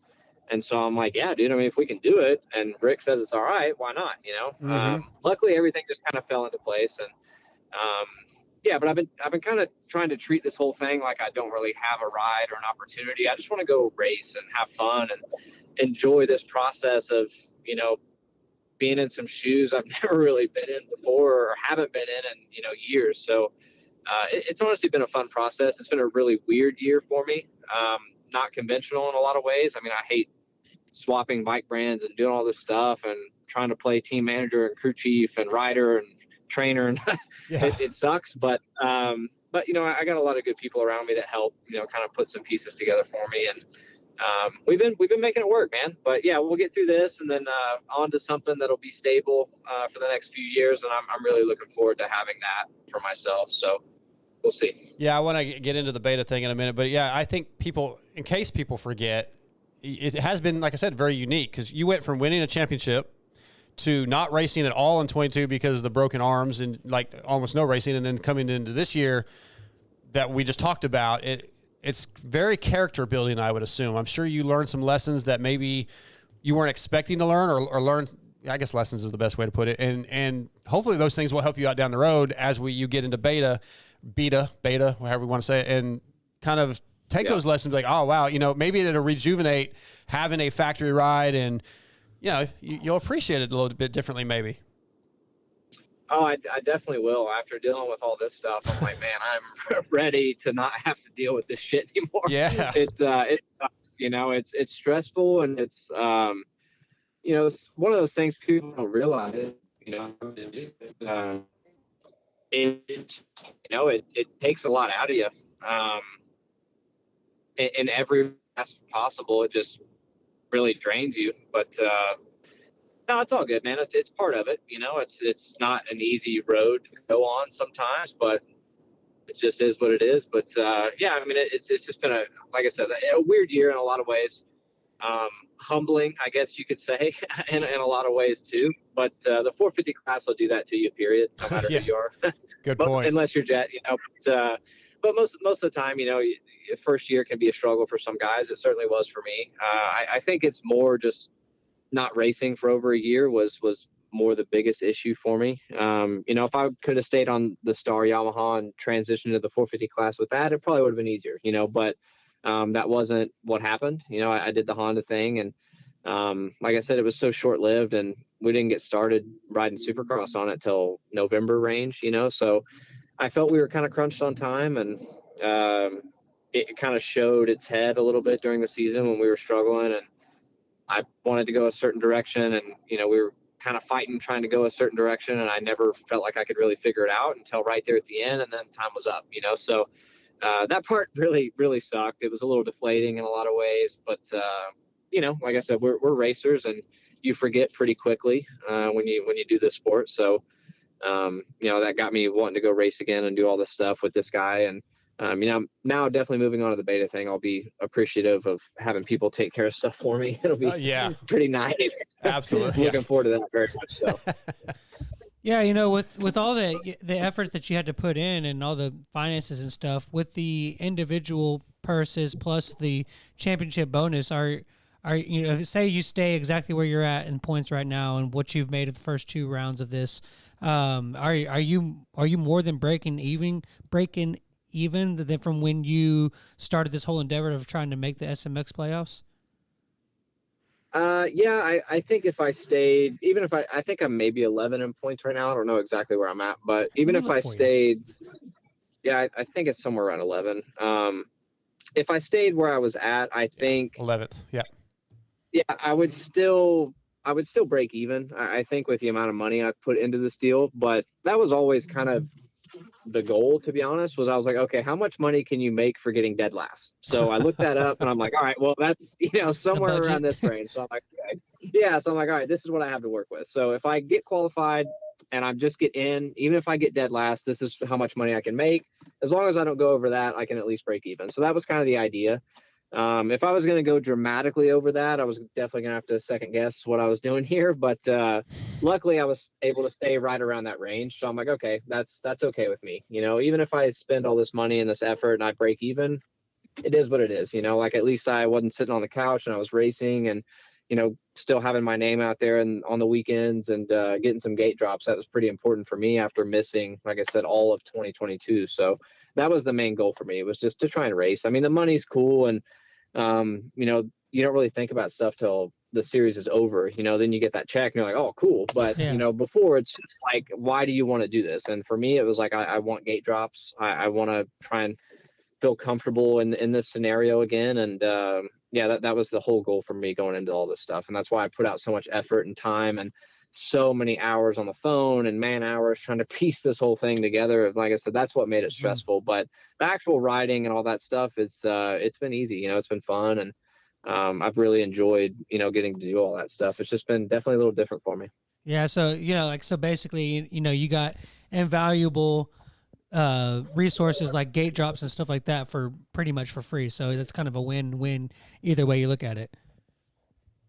Yeah. I mean, that was my idea, it was like, okay, what am I going to get out of it? And then how will I feel if I broke even? I'm like, I'd be fine, like, even if I go in the hole a little bit, whatever, like, at least I was out there racing, like that's what I do for a living. I race dirt bikes, so I'm like, I'll be damned if I have an opportunity to go do it and I don't, and I'm just sitting on the couch twiddling my thumbs. So I've just been doing that too much, and all of 2022 was tough. That was a tough year for me, and not ever catching a gate drop. People don't realize what that does to you, mentally and physically, not traveling every weekend, racing, your little bumps and bruises, and going through the roller coaster emotions of racing is hard. It's tough on the body too. So I just sat there all year and that sucks. So I'm like, I don't want to do that. If I have an opportunity to go, I want to go. And even if I got to buy my own bike or pay my own travel, get my own stuff, whatever, we'll make it happen. And I don't think I'll regret that decision ever. So I'm pretty happy I did it. Yeah, I've got respect for that. Exactly.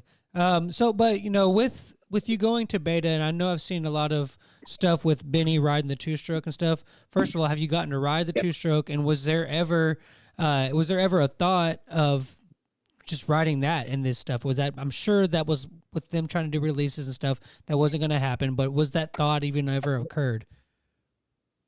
Yeah, so whenever I signed the deal, I'd actually been talking with these guys for a long time. It never really came together like I wanted it to early enough. So then, I was talking to them for quite a while before they ended up signing Benny, and I didn't realize they had a deadline on when they needed to sign somebody, and they were kind of getting to that point, and we were trying to still explore options and see what was going on here and seeing what was possible. And so they were like, hey, we got to sign somebody, and we weren't in a position to go yet.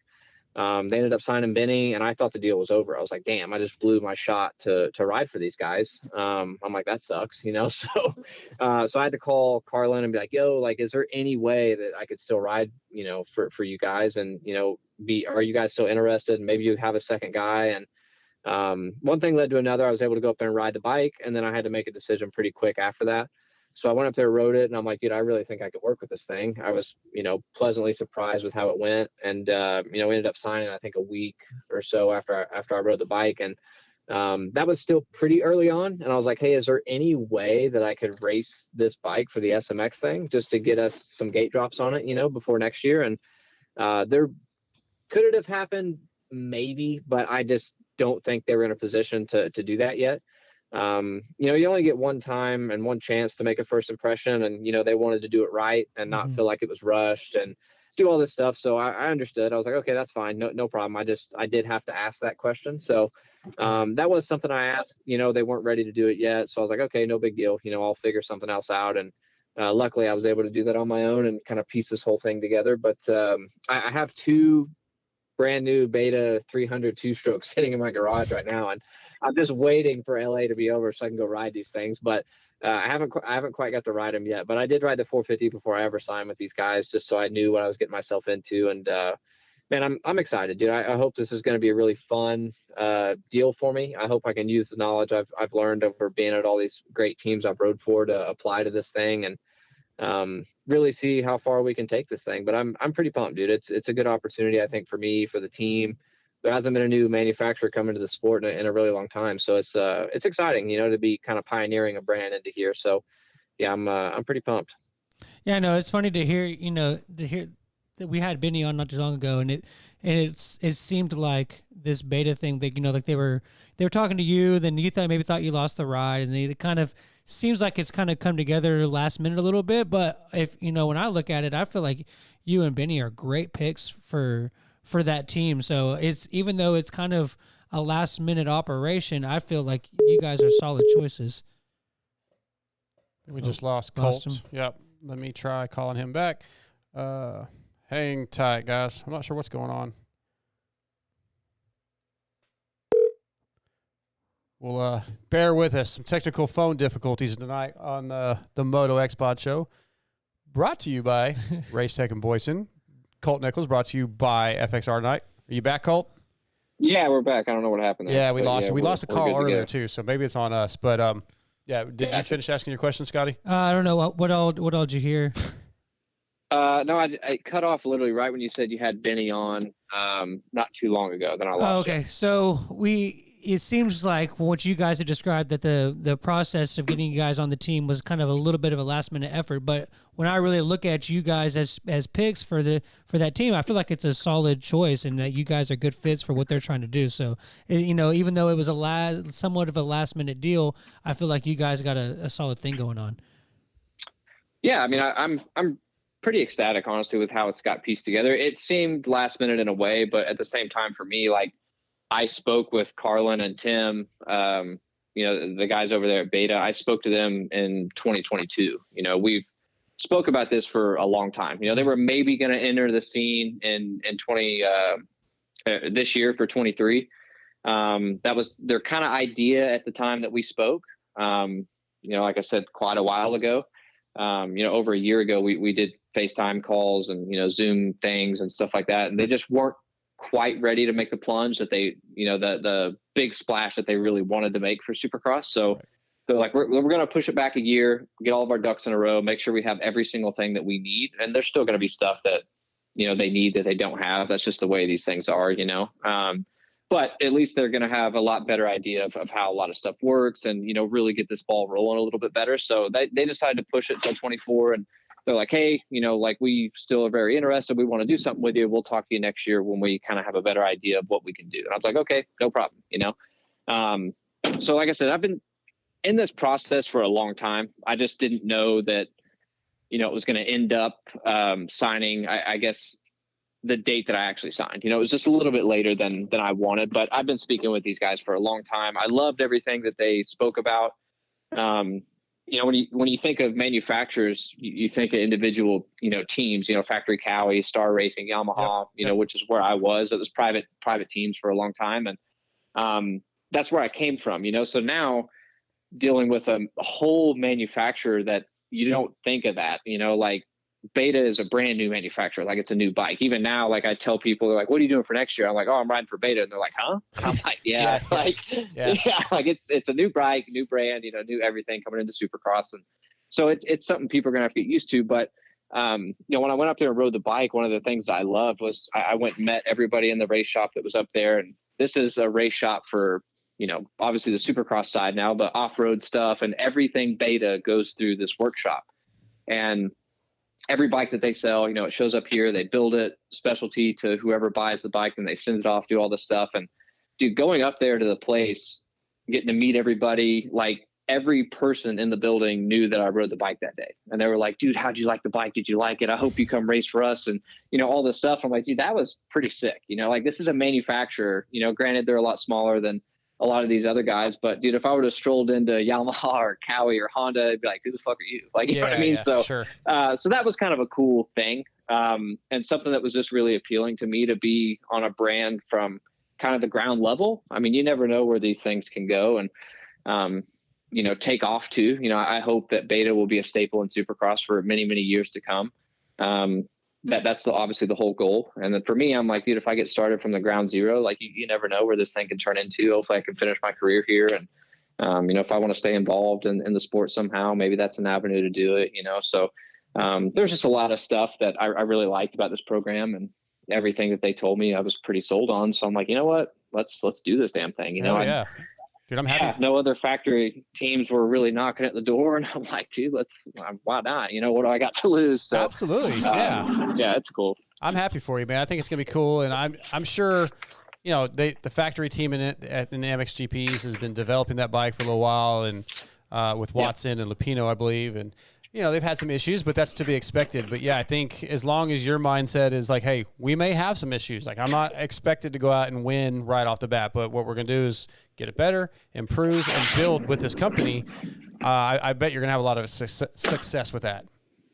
Yeah, I mean, that's the whole idea, and for me, I feel like in a way it was kind of a perfect fit because I sold myself to Honda by feeling like I could test a bike, and be like, hey, I feel like I have somewhat of a good idea doing this just in my experience with, Yamaha and working with different guys. And they're like, hey, give some good feedback, is all I've heard before. And I'm like, dude, I don't know if I'm a good tester or not, but I'm certainly going to sell these people on it if that's what they want to hear, right. So, I mean, that was a big reason though, why Honda signed me was they felt like I could help, and whether I did or not, that's, I guess, up to them to decide. But I felt like I did, with what we had, and was able to help and make some improvements and go a direction they maybe wouldn't have gone before, just with the guys that they had there. But I'm hoping I can use that to my advantage though, like build this thing up and, really try and use all the knowledge I have and make this thing as good as I possibly can and make people want to come ride for this team. And,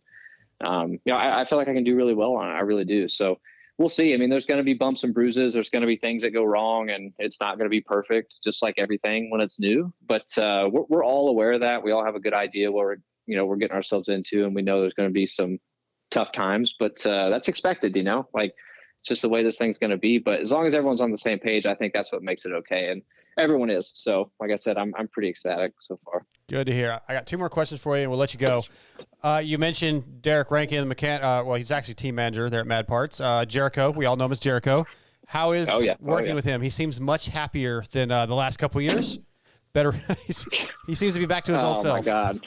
Yeah, he is such a pain in the ass. Like, wow. Like, oh my God, I want to kill this guy. Yeah, I hear that. But no, he's honestly awesome. He's I like to give him a lot of shit, but he's been great. He's got a lot more knowledge than people honestly know, and you wouldn't guess that from Derek. I don't mean that in a bad way. I just mean he's got a lot of bike knowledge and a lot more than the average person, I think, even in his job title. Like he's really good. I mean, he knows a lot of shit.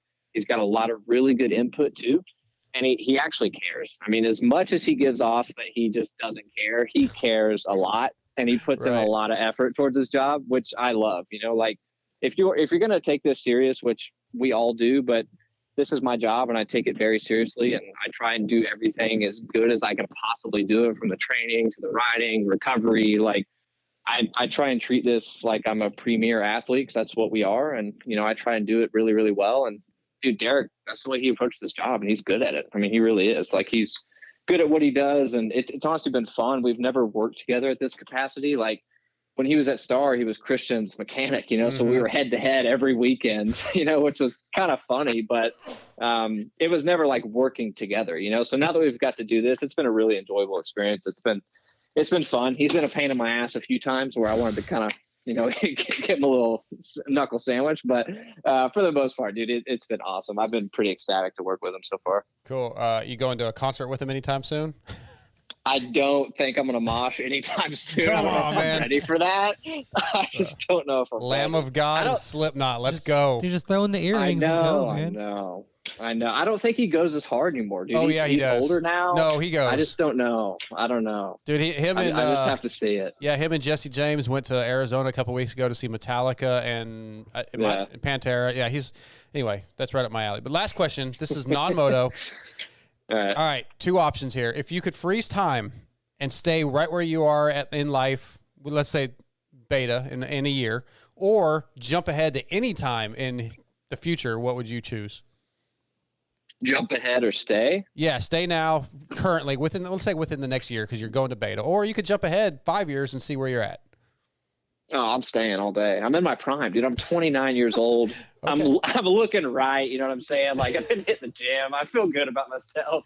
Okay. I got a new opportunity. Everything's exciting in my life right now. So, dude, I'm staying all day. I like where I'm at. All right, perfect. That's a great answer, man. And look forward to seeing you this weekend. I'll see you Friday. And yeah, man, thanks for coming on. I had a lot more questions for you, but we kept you long enough. It's all good. Thanks, Darkside. Appreciate it, guys. All right, you see guys you, Colt. take care. Thanks, buddy. Yeah. Yep. See ya. Colt Nichols, Good interview. Yeah, I wanted to get to some SMX stuff with him. Some of the same questions about track and formats, but yeah, we just kind of ran out of time. Yeah, what do you think? What do you think about the beta option in year one? Do you see those guys top 5? Like, I think Benny's going to struggle to top 5, but Colt could be a top 5 to 7 rider. Yeah, do you think beta is capable of that in year one? Yeah, I see them. What was Colt? Colt was kind of 6th, 7th, 8th at Honda a lot. I feel like he was a little bit even worse than that. 7th, 8th, 9th, top 10-ish. Yeah, but I still. don't see that being any different. Yeah, just because he's changing to a beta. I hope the bike. I just hope they don't have a lot of problems. I know in the GPs they've had a few, and they've never raced this thing competitively in Supercross. So who knows? But I am excited about it for him. All right, I just gave what's up? Say yeah. Oh, I just gave Checkers a 5-minute warning. So let's talk about MXDN for a minute. We haven't had a show since the team was announced. Right? Yeah, because it was announced last week. Yeah, so I'm fine with it. I think we've had a little bit of discussion on this topic. Aaron Plessinger, Christian Craig, RJ Hampshire. People have a lot of different opinions on this. There's a lot of opinions on the guys that decided not to go or the teams decided not to go. What do you think about this team? Not even so much where they can finish, but I do want to hear that. But the fact that these guys want to freaking go and be there, I think that's important. Yeah, I guess the biggest question mark is Christian. Like where's he at? Because if he was in a rideable situation, wouldn't he had enough points to be in the SMX? Did he not? Yes, he did. I believe so. Yeah. So I mean, if he was capable of riding, he's been riding.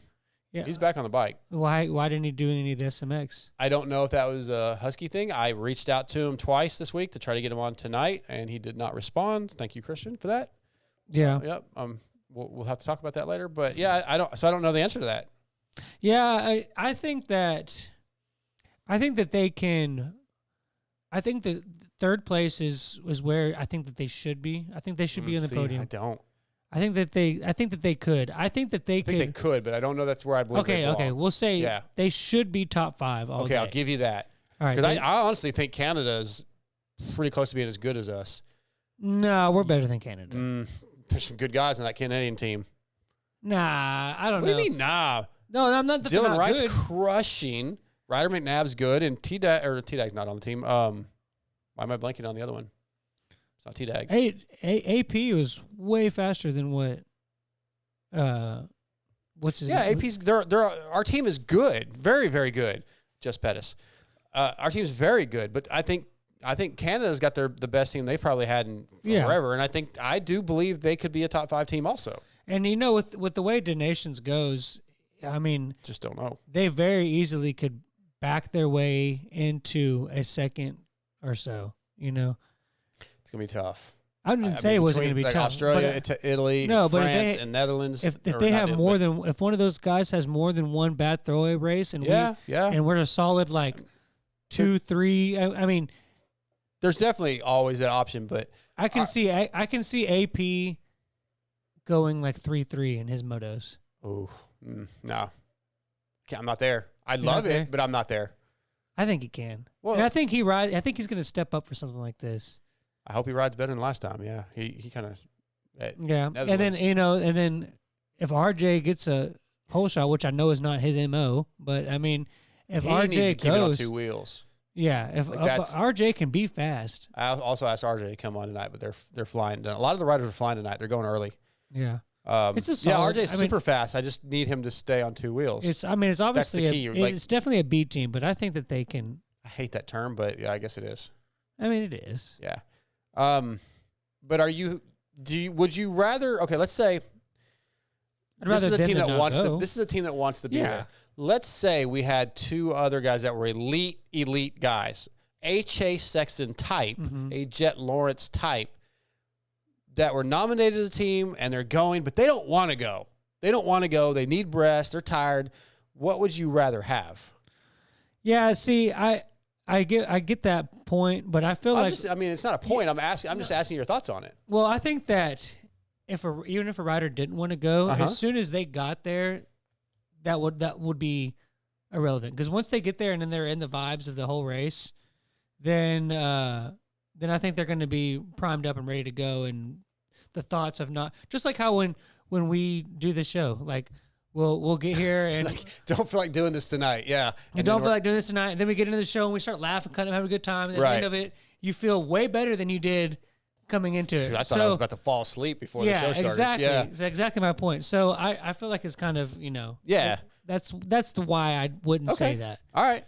Our next guest is on the line. He's going to be brought to you by WUSA, which is your source for all things wheels. If you're looking for a complete set of wheels for your bike, we have something for every budget. If you want to use the same wheels used by Eli Tomac, Cooper Webb, Malcolm Stewart, Christian Craig, Chad Reed, and Jeremy McGrath, just to name a few, we have what you need. Visit WUSA.com, get you some wheels built, and don't forget to use that promo code MotoXpod to save. Tonight, WUSA brings us from one of our presenting sponsors, Racetech. Chris Riesenberg, Checkers, what's up? Hey, buddy. Nice to hear from you. Yeah, man. It's been a little bit since we've talked. Glad to have you on. You're always a pleasure to talk to. How's everything going at Racetech? We're wide open and busy getting everything kind of ramped up for next year and all of that side of things. Unfortunately, I haven't been riding as much as you have. Hopefully I'm a little less banged up than you are, though. I am a little banged up, but yeah, I'm not as talented as you are with the air wheelies and all that, the skill sets you have. I don't have. That's okay. I run out of talent sometimes too. But are we ever going to get some suspension on that Cowie of yours? The Cowie's going back in October. That's why I haven't really done anything to it. We'll see what I'm getting next. Hopefully I'll get a bike for like the full year once I take that one back. That was sort of just a fill-in bike because I didn't get my 24 gas or KTM or whatever they're going to give me. So, yeah, once we get a bike I'm going to have for a while, you guys will be getting my stuff. Awesome. Yeah, I know it's always a pleasure to have our stickers on your bike, and I'm surprised they were able to get that 350 back from you. I didn't want to give it back. I can tell you that. That thing was – I'm regretting giving it back. Like the Kawasaki is a good bike. I just don't need a 450, so every time I ride it, I wish I had my 350. He was solid on that thing. He was. I synced it. Yeah. But so what's going on with Racetech right now? I mean, I know you talked about in our text that you got some seminars coming up and you want to promote a few things, and I need to learn. I was just telling at the beginning of the show, I have a lot to learn with suspension. So maybe I need to go to some of these seminars. Well, if you want to come out, I'd be more than happy to set up a seat for you and let you sit in through the classes. They start on November 11th, and the suspension seminars have been going on for ages and ages. And I mean, really, Paul just comes in and Rob as well, our head of R&D, and they teach you how to build suspension. They teach you not just how to build suspension properly, but also why things work the way that they do and how they work and how we develop and that side of things as well. So you kind of learn the why behind the what is what they say. Mm-hmm. And that's split up into 4 different classes. Like there's a theory class that's the first 2 days, and then there's shop skills, and then they do a dyno tuning course, which teaches you how to use the suspension dyno and use it for development and why we use a dyno and, ways to be effective with it. And then there's an advanced class, which really gets into like building valving stacks and that side of things for revalving suspension. And I mean, a lot of our industries like factory tuners and such, they've gone through these seminars and or started at Racetech. Paul and Rob are a resource for them still. And I mean, we work really closely with pretty much every company in the industry still. So it's pretty sweet as far as that side of things, because we have a really good idea of what's going on within, a factory setup of suspension and that side of things, or when a new bike comes out, that side of things. We are able to get kind of ahead just because of relationships that we have with other companies and stuff, whether it's on the KLRB side or the Showa side or the WP side, we work with all of those guys closely.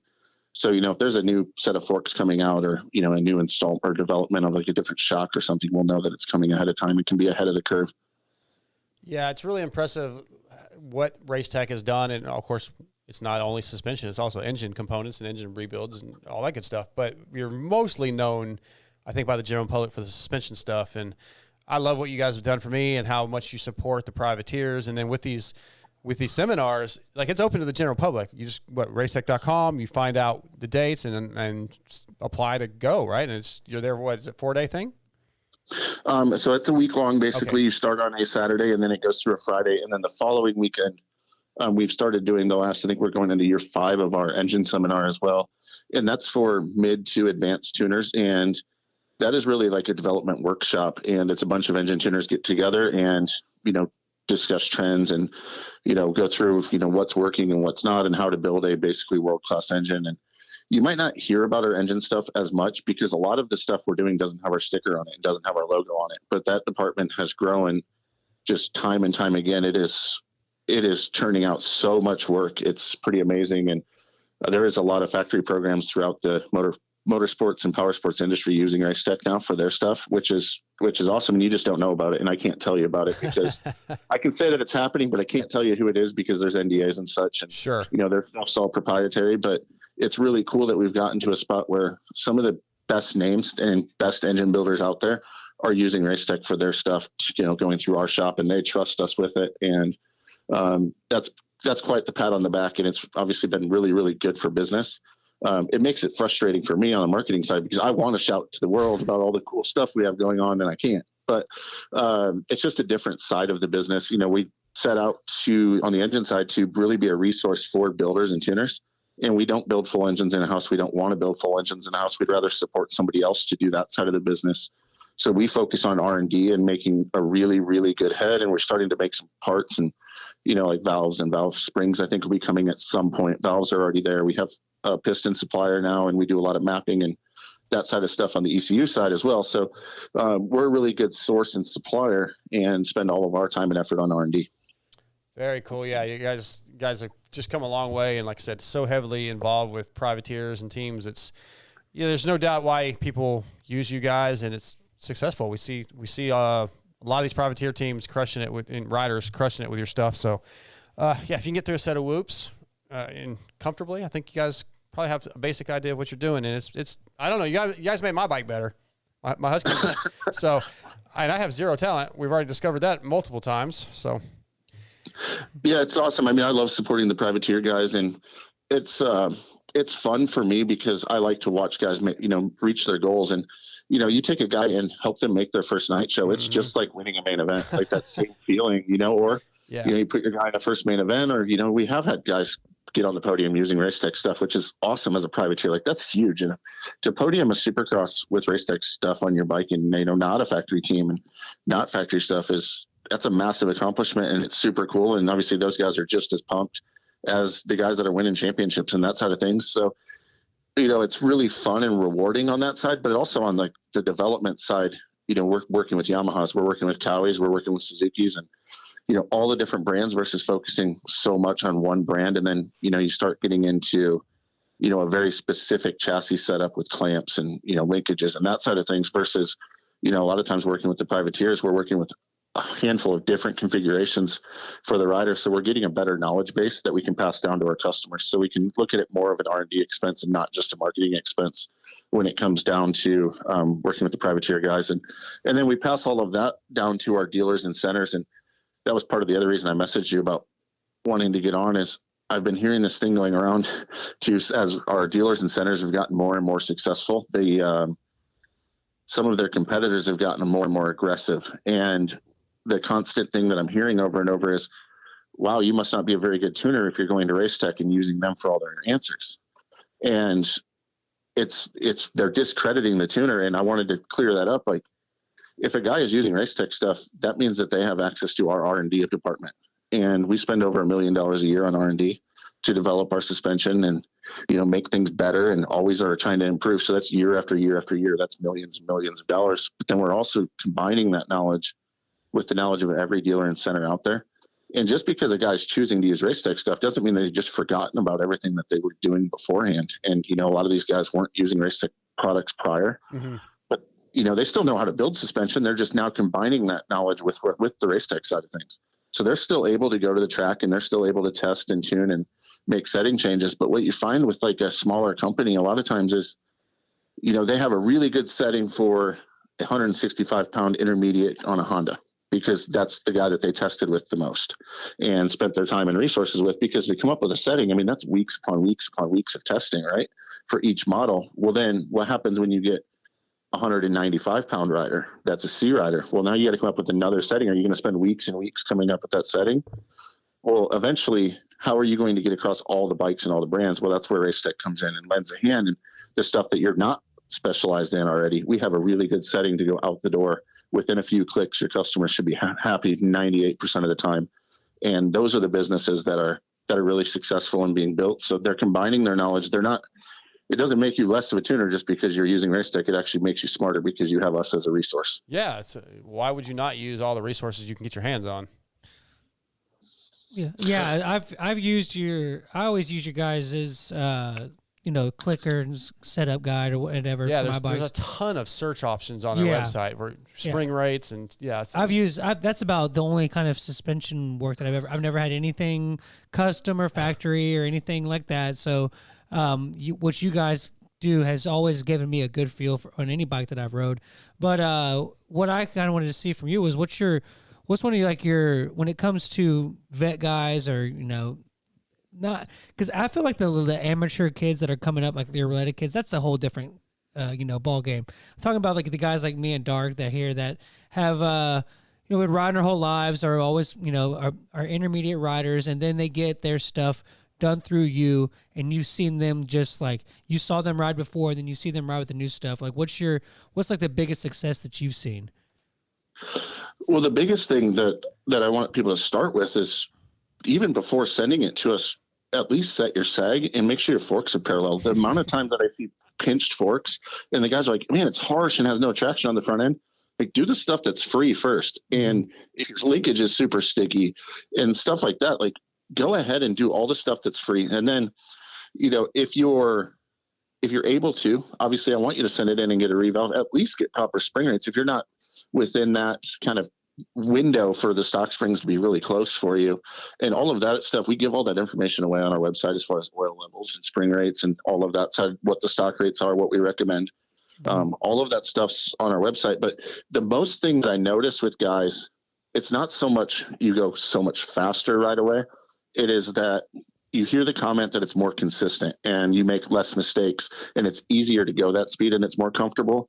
And the biggest thing that I noticed from, obviously that's just from being kind of around people getting stuff done. And then the biggest thing I've noticed with Racetech revalves is I always hear that guys are blown away by how good the bike corners and how much traction it has. And I've always thought, like, man, it's bumps and jumps and whoops. That's the stuff that suspension matters. And then I rode my first stuff that Rob built for me. That's our head of R&D at Racetech. And I was like, holy crap, this thing goes right where I want it to go in the corners.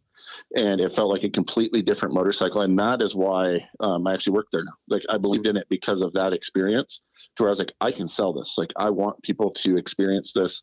Paul always says the best you've ridden is the best you know. Yeah, right. Sure. Yeah, that's a good quote. I like that. Are you guys still with Team Solitaire? We're still doing engines for Team Solitaire. Okay. We love those guys. We have an open door policy for them as far as if they want to, their riders want to use suspension. They don't have a set suspension guy. Okay. So I don't know if we'll do stuff on suspension there or not. I know that they, it sounds like they're going to be back with Robbie at least, I think, this weekend, which is awesome. I love Robbie Wageman. He's super fun to watch and super talented. And I believe he has a previous relationship where he's been happy at before. So our door is open there, but at the same point, they have a lot of support and a lot of good things going on, with the companies that are already with. And I'm not trying to go steal guys from other places. We're just a resource with our doors open. Yeah, that's actually something that you've always been cool with, even supporting the show. You've told me, like, in the past, hey, like, when you were supporting us before we were at Vital, and I had Billy on from Power Band. He had been a long time supporting. Like, hey, he continue to support you too. We're not trying to push anybody out. We're just you're very understanding that this business is small and there's relationships, and you do. I think you do things the right way, it seems like. Well, I definitely try to, and as a company, it's just the motto of the company as a whole. When Paul started doing seminars, for instance, people thought he was absolutely crazy. Like, you're doing what? You're going to give away all of your information and all the knowledge that you've had? Like, what are you doing? You're creating more competition.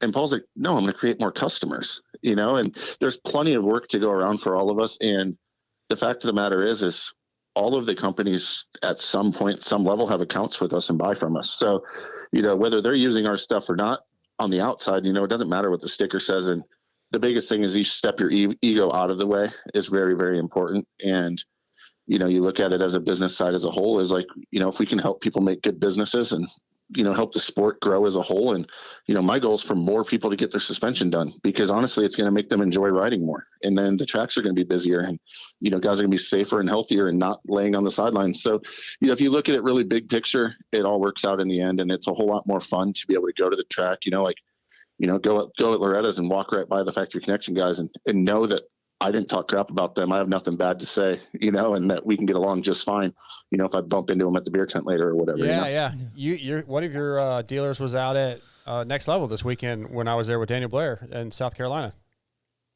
Yeah, Jake's awesome from Suspension Solutions. That's one. I've been working with him about a year now, and Daniel actually introduced me to Jake, and he's awesome. He came out and spent some time with us last winter, actually, while I was in the office in California, and he does a really, really good job. And so if you're over in that area, definitely hit him up, Jake, at Suspension Solutions, and get your stuff dialed in. Yeah, there's a lot of riders out there that were using his stuff. So that was, he seems like he's doing good out there. I do want to touch on these seminars just for another minute before we move on to some racing.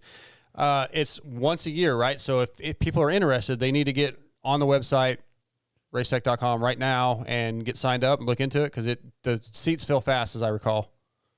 Yeah, it's sold out the last, I think, 3 or 4 years now, and we do them once a year at our headquarters in Corona, California. There's actually a classroom at the shop that you can go to, and like when we do the classes and that side of things. So it is an actual classroom environment, and Paul's been doing these things for ages. So definitely I would recommend it if you want to get in. I know that we're over 50% full already for this year's, and I think it's the biggest engine one we've ever had actually already as far as signups. So that one's going to be huge, and it's gotten really popular. And the last thing I'm going to say on the seminars, because I feel like I'm an infomercial here. No, it's great. But if you're a suspension guy and you're wondering about going, I had a guy up in the Northeast that had been doing suspension for 18 years. And in order to be a Race Tech Service Center, you have to go through the seminar. And he's like, man, I've been doing suspension for 18 years. I don't really need to know. And I told him, I was like, you have to go.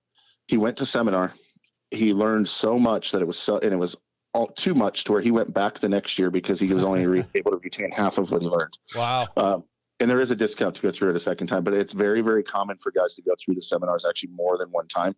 That is the amount of knowledge that you will learn there. And that's from somebody that had been building suspension and worked for a lot of OEM suspension companies and such, on his way to building his business. So it wasn't just some guy that, didn't know anything working out of his garage. He'd been around. Again, racetech.com. Get signed up for the classes. If you've ever been interested in doing something like this, now's the time. I do have a question from our village idiot, TJ, our co-host. He wants to know if you guys have springs for the Sur-Ron and the Talaria.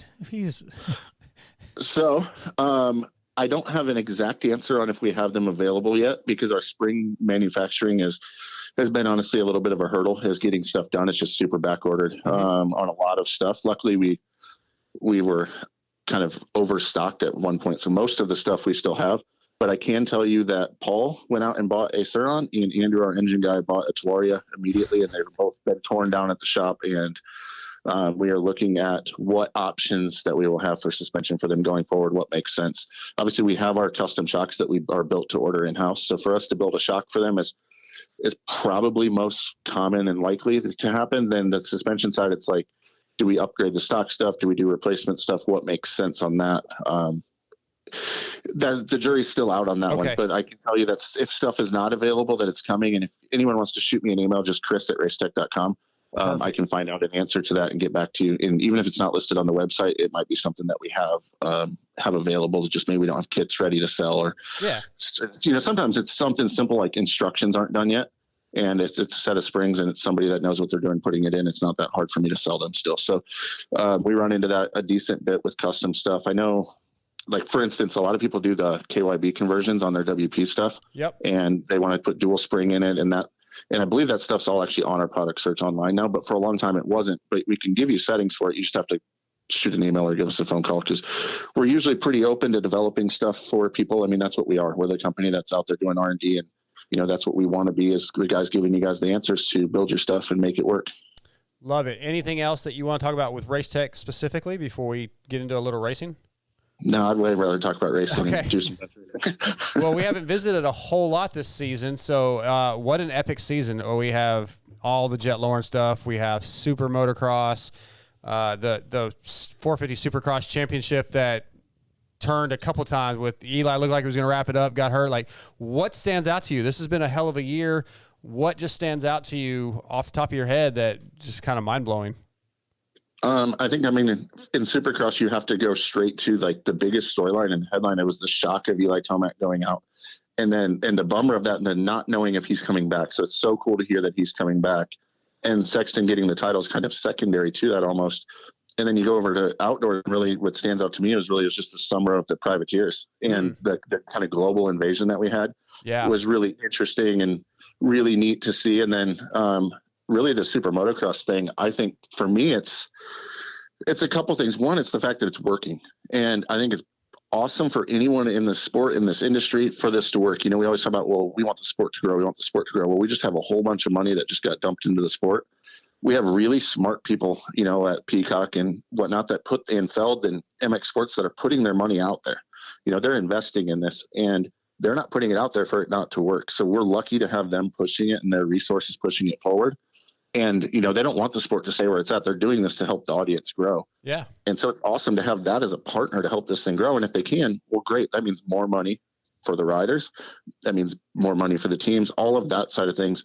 So I think that is fantastic. And as fans, we get more racing. Like, what is there not to love? I know there was a lot of like negativity kind of before it started.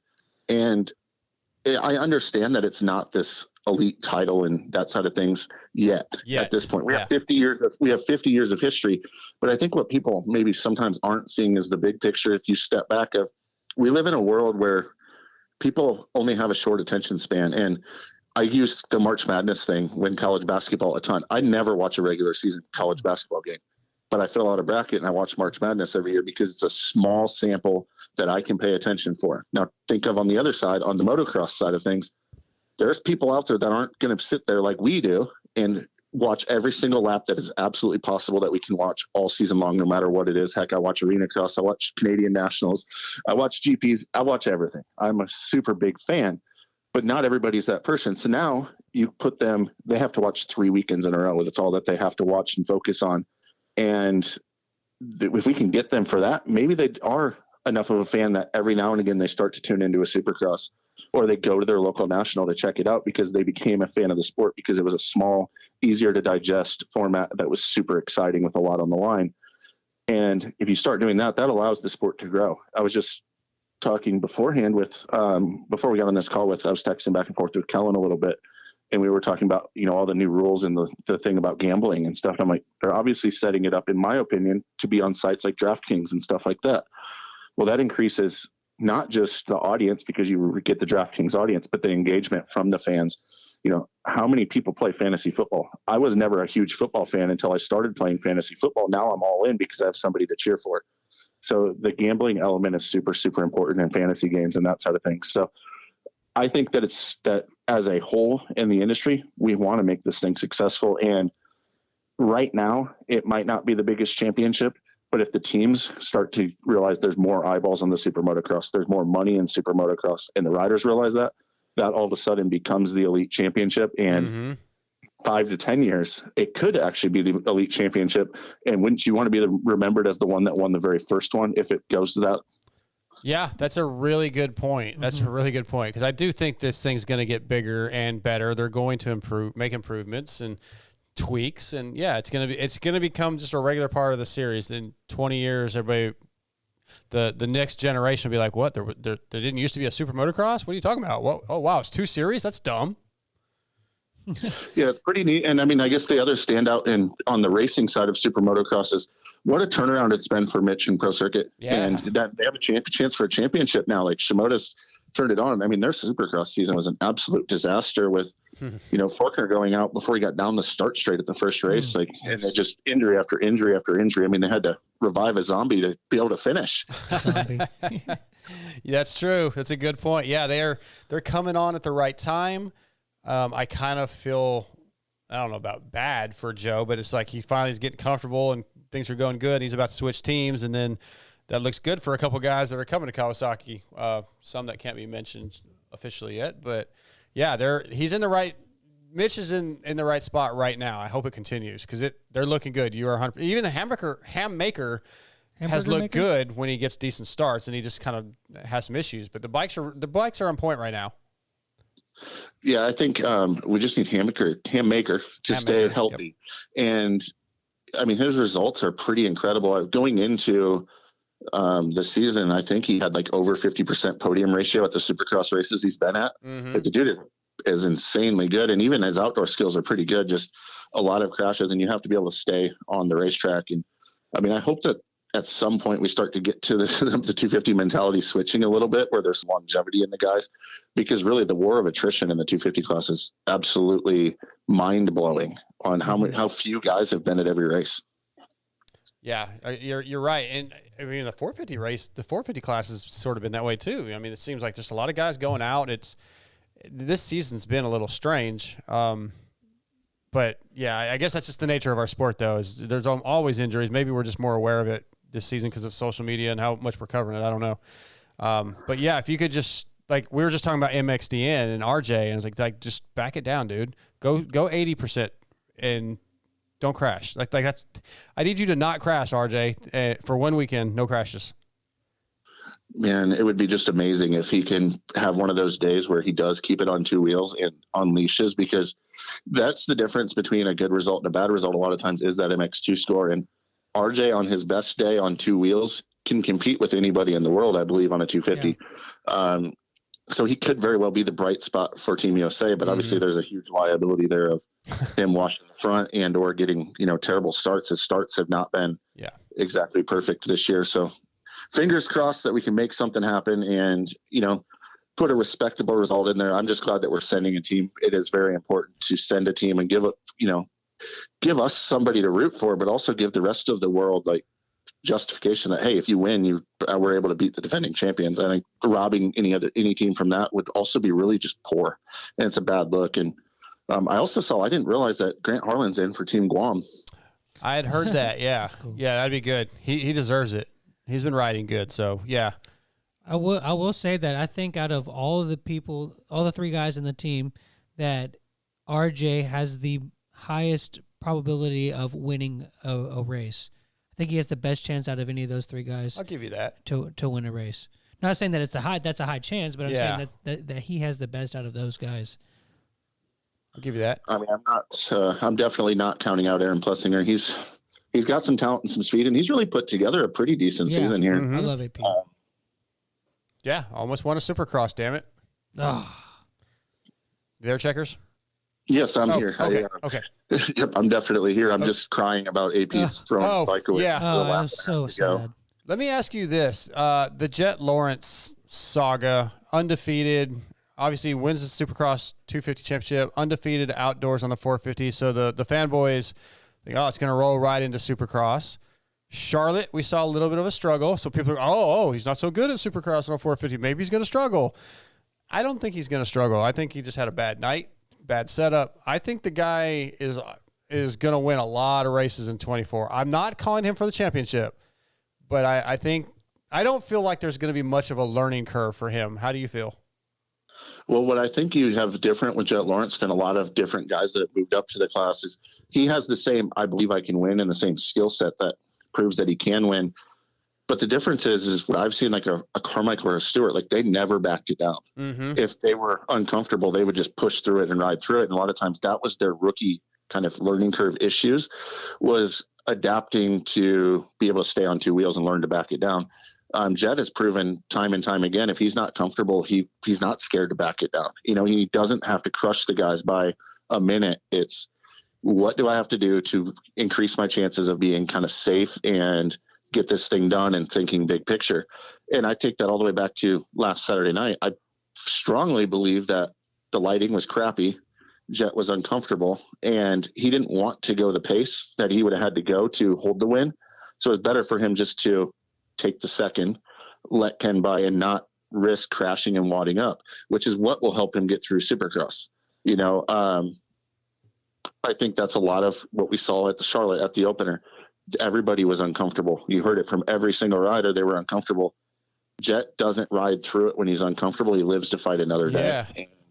Very mature. That's the key to a 17 race championship. Very mature. Just so you know, TJ said he sent you an email. So if you get an email from Racing for the Sun, add 25% on top of that if there's an order. Actually, you know what? We do have a MotoXpod discount code. Just mention them when ordering via phone or email, and there's a discount for TJ's not eligible. I'll probably just put him on a rider support deal then. We'll sponsor him that way. Damn it. It is rider support season too. If you guys need to send your resumes in, don't send them to me though. They go to rider support at racetech.com, not me. There you go. Yeah, that's always good. People forget about that. There's a lot of rider support options out there if you're looking for discounts, and this is the time of the year where businesses are doing their budget. So definitely get in on that. And a discount from Race Tech, that'll do you good. As Steve always says, you got to change the fluids, service your suspension, and you'll be happy. Checkers. Anything else before we let you go? No, thanks for having me on. I appreciate it. Will I see you at the Pulp Ride Day at Mobile? That was just a topic we were talking about before the show. I'm supposed to be going. I'm questioning that option right now just for some reasons. I'll tell you off air. But as of now, yes, I'm going, but that could change. Well, I know your Minnesota family up here would love to see you. Jilly needs to give me a haircut. Yeah, no more pony. That's actually, you know what? I forgot that. Actually, that could change. Budget is part of the problem. I was just realizing how much it's going to cost to go up there. I might hit Jilly up and just crash at their place. Well, hit me up after the show. I might have an option for you as well. Okay, I'll holler at you in a little bit. Awesome. Thanks for having me on, guys, and thanks for everyone for supporting Racetech using the coupon code in the land of the MotoXpod and Vital. Really appreciate you guys. Absolutely, Checkers. Thanks for your time, buddy, and all your help. Thank you. Bye. All right, see ya. That's Checkers from Racetech, brought to you tonight by WUSA. All right, you ready to get into some segments? Let's do it. Let's start with the X Brand Forum check-in. There we go. X Brand. X Brand is quietly into one of the premier goggle choices available, using some of the most grueling conditions by GNCC XC2 champion Lyndon Snodgrass, Bryson Neal, Craig DeLong, Josh Strang, Grant Baylor, many others, as well as many of the Supercross riders. Visit xbrand.com, eksbrand.com, or go to your local dealership. Ask for X Brand, distributed through WPS. I wore a lot of X Brand this weekend in all kinds of different, over the last week, but in a lot of different conditions. Had a very, very muddy race. Scotty, I've never raced in mud like this. First of all, we didn't really get into this earlier. This track's red clay, but much more red than like Swan. It was just true red clay. Snotty. What's that? Like kind of snotty. Ooh, when it got wet, it was. Slickest shit I've ever rode in. But they also, I guess there's paper mills up there, and they mix in recycled paper from paper mills, and it smells horrific, but it sort of absorbs some of that moisture. When it hits you in your goggles or your gear, like it literally goes pop, and it just sticks. Like a spit wad? I went through more tear-offs this weekend than I bet I've gone through in 2 years combined, because I don't pull tear-offs. Yeah. Even though I get them for free, I don't want to use them. Yeah. So I was just, you couldn't see any. It was the craziest thing. But my X Brand goggles worked. My zip-offs worked. Kept me clear vision. Right after I got stuck by this gooey Play-Doh stuff. It was crazy. But xbrand.com, the X Brand Forum check-in. This week's Vital MX X Brand Forum check-in is titled Roxon Tells Kid No, posted by Sevens. There's a 3 in there that looks like an E, but anyway, Sevens posted this. And it says, Kiefer posted on Twitter about seeing Roxon tell a kid no when the kid didn't ask politely for his goggles. I didn't see this and can't seem to find it on the replay. Anyone know? But did you listen to Pope where this topic came up? Yeah. So, and then a couple other guys. I'm reading through these responses real quick. Agreed. Some of the little bastards have zero manners. So it's talking about kids coming up after a race wanting things. I'm glad Kenny told him no. That was 183 Matt. Let's see here. I wish I remember who it was. It was in the early 90s when one of the elite pros was coming off the track, and some kids, 3 or 4 of them, were hounding for goggles and jerseys when they came off the track at High Point. One of them even reached through the fence and grabbed his shoulder and pulled on his jersey. He stripped down to the bare chest right there by the fence, helmet, goggles, gloves, chest protector, and jersey, then told them if they learned some manners, they would have a better chance, and walked off with all of it. I remember laughing my ass off as the 12 to 15-year-old punks shook their heads and took it out on one another. They didn't deserve shit, and maybe this kid didn't either. And there's other responses. So I just thought this was an interesting topic because I do see these kids every night just run up. Can I have your goggles? Give me this. Give me that. Can I? And there is no please. There's very little thank you. Where did manners go? Like, what is up with that? It's the parents, man. They're just not teaching them that anymore. I would have. But why though? What happened? Like, and maybe some of these parents are trying to teach it. The kids aren't listening. I don't know, but yeah, it's just such a different time. because they get stuff acting all that way. The time. Yeah. Yeah, they get stuff acting that way. So like, yeah, if it ain't broke, don't fix it, right? So. I have seen a lot of parents, and when the kid throws a fit, they'll just give them whatever it's the iPad to generation. shut them up. Yeah, it's the iPad generation. Yeah, I would 100%, if I was in obviously, we've discussed earlier in the show that I'm a nobody, so nobody's going to want my goggles. Our chat likes you. I don't think they're going to want You're a star in the MotoXpod show. The Vital MX MotoXpod show YouTube chat. All right, cool. Anyways, I don't think any of them are going to get a signed shirt. You just really dissed our listeners. No, that's not what I meant. I don't think any of them would want one of my signed medium T-shirts. Medium. You got some nice FXR shirts there. Yeah, there you go. Thanks to Brad and Andy White, or Brad Barons and Andy White at FXR sending you some shirts, and TJ, you have a couple of shirts sitting here too. Yeah. But what I was getting at is I would 100% go for the shy kid in the back. That says nothing almost. That says nothing, being quiet. I would throw him the stuff over the two kids. Like, I don't respond to that. Like, I see it at the I waited tables for a long time. I've seen it at the restaurant. Do you get a lot of that? Of kids being demanding or just being brats? Yeah. Nothing will make me want to go visit your table less than if your kid acts like that. No. What's the worst response or whatever behavior you've seen out of a kid? Well, one of the times that stuck with me the most is that affected me is defected me? That affected me. I was carrying a tray of drinks, which if anybody has never done that before, you're balancing it. Sure. You have everything weighted. I spin the tray around to hand a drink or whatever.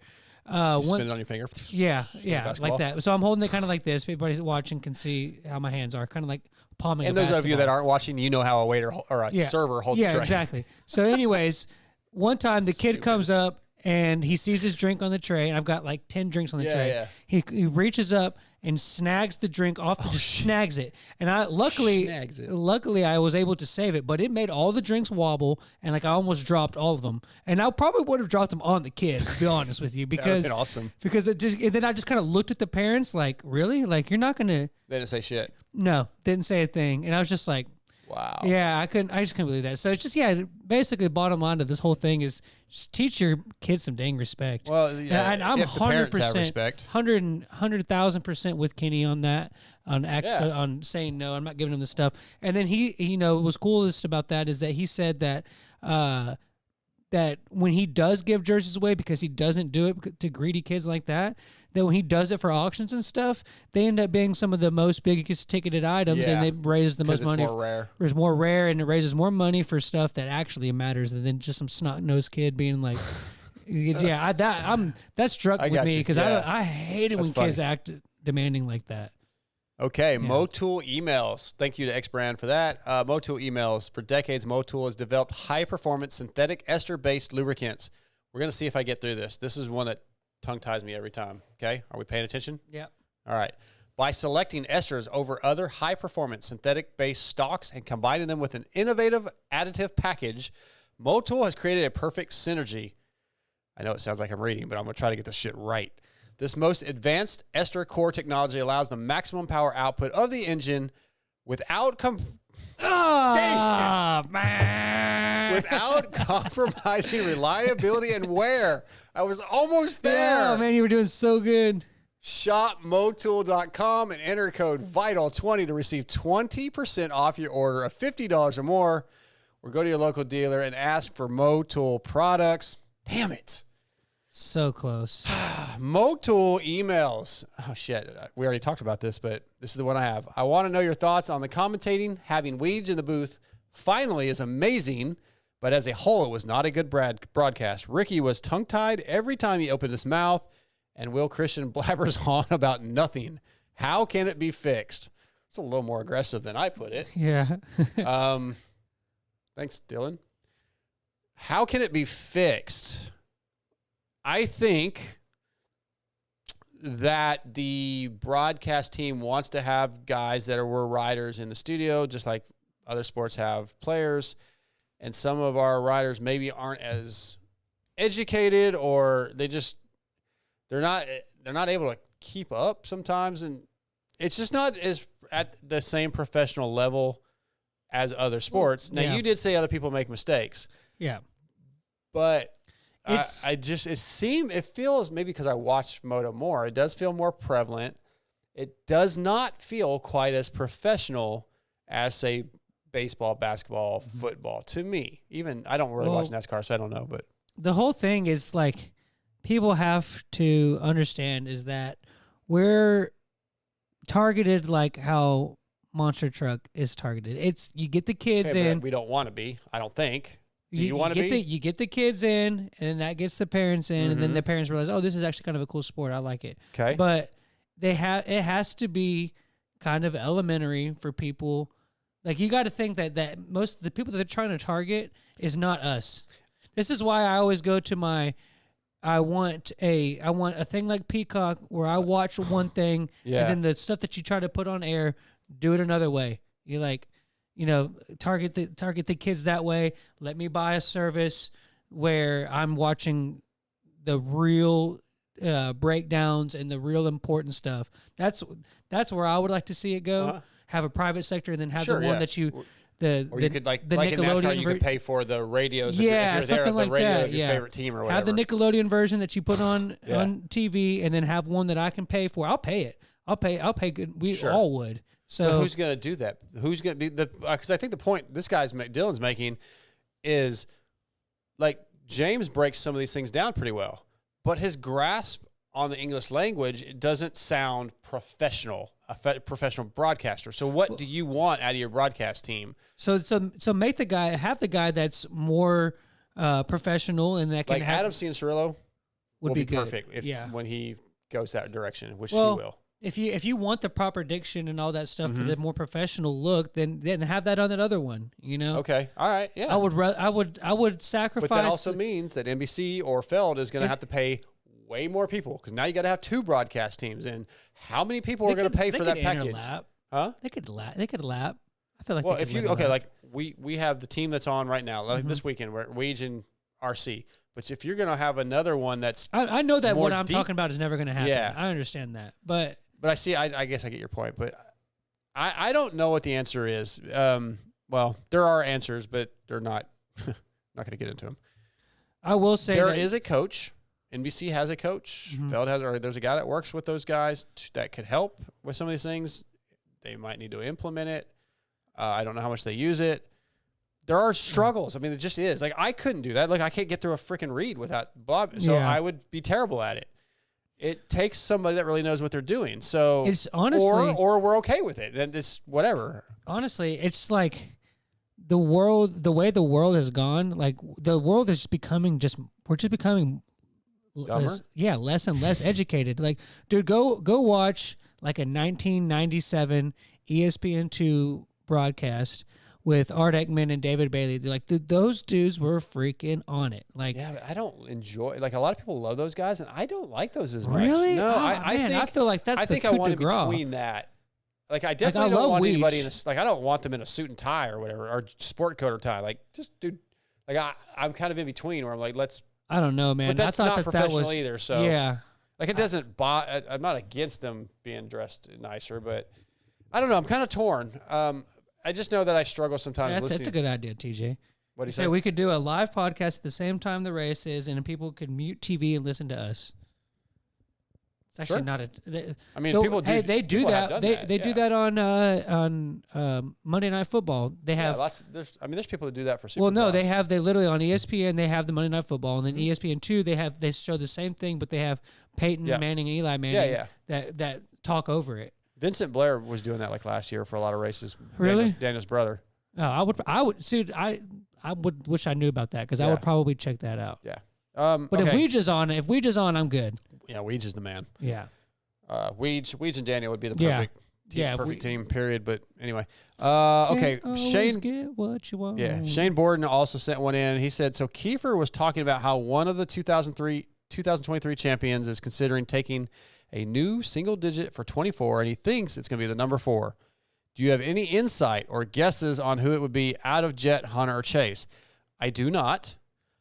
I'm positive that Chase is keeping 23, and I'm fairly positive that Hunter likes the 96. Could be wrong. But I also thought Jet was big on 18, so it doesn't really, I don't know. Dude, I heard about this too. I don't care. I don't care what number. I don't care that much either. I kind of want, like, I'm ready. Somebody needs to take the 22 and the 4 at this point. Like, I feel like let's get it over with. They took 7. I mean, if McGrath doesn't get to keep 2, then nobody gets to keep it in their numbers. Let's go. Yeah, on. but Poto did the 2. Yeah, but McGrath is 2. Sorry.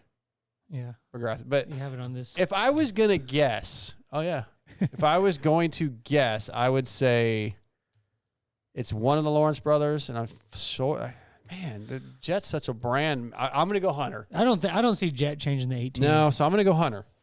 But I don't know anything about that for sure. So anyway, good emails. We need some more. MotoXpod@gmail.com. Luxon MXGP of Italy recap.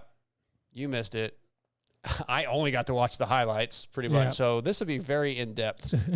When it comes to triple clamp, suspension, and chassis parts, there's no comparison. Luxon MX makes the best parts you can buy. Luxon's advanced engineering background and techniques allow them to develop products that are unlike the rest. They're lighter and stronger with optimized. That's a hard word. I mess that up every time. Optimized stiffness to enhance your riding comfort and precision. Luxon products are designed, engineered, and made in the USA. Check them out online at luxonmx.com. And don't forget, all orders of $100 or more ship free within the continental U.S. You can also save, Scotty, 10% with promo code MotoXpod. All one word. Luxon MX, MXGP of Italy. Here's what we got. Prado, Adamo, champions. Anything else? Literally all I heard was that Prado set his bike on fire. I hadn't even seen the footage of it yet. Yeah, I haven't seen that either. I've seen a lot of footage of it. Actually, I'm going to look These at it right last now. few days have been super busy. So I barely got in those. I mean, wasn't that one? There's still one more round. That was like kind of what was supposed to happen, right? There's still one more round to go, though. But, yeah, the track looked pretty cool. The racing looked pretty cool. My suggestion would be, if you want more details and more breakdown on this, is go listen to the Vital MX MXGP review with Adam Bailey. Not Adam Bailey.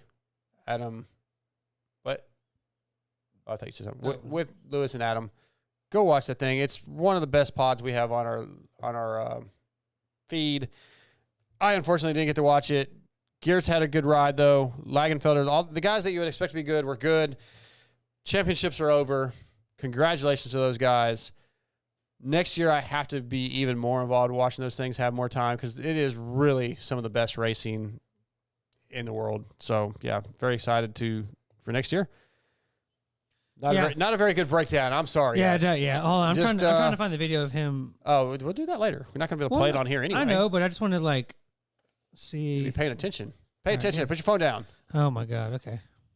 Pro X Prox. We got to decide on one. Well, ML says Prox. He's fucking in charge, so Prox it is. Rooted in racing from motocross to off-road, supporting teams like Pro Circuit Kawasaki and Pro Yamaha. Just a few more weeks till I go ride for Pro Yamaha at the Ironman GNCC. Look forward to seeing some of you guys out there. But also, they support SLR Honda. Prox has been dedicated to supplying quality components since 1975. From complex jobs like an engine rebuild to simple maintenance like filters, chains, and sprockets, Prox aims to bridge the gap between OE quality and affordability. Find Prox at your local dealer or online retailer. Visit Prox-USA to search parts for your bike and follow them on social media. Prox, highs and lows. We pull up a couple emails here.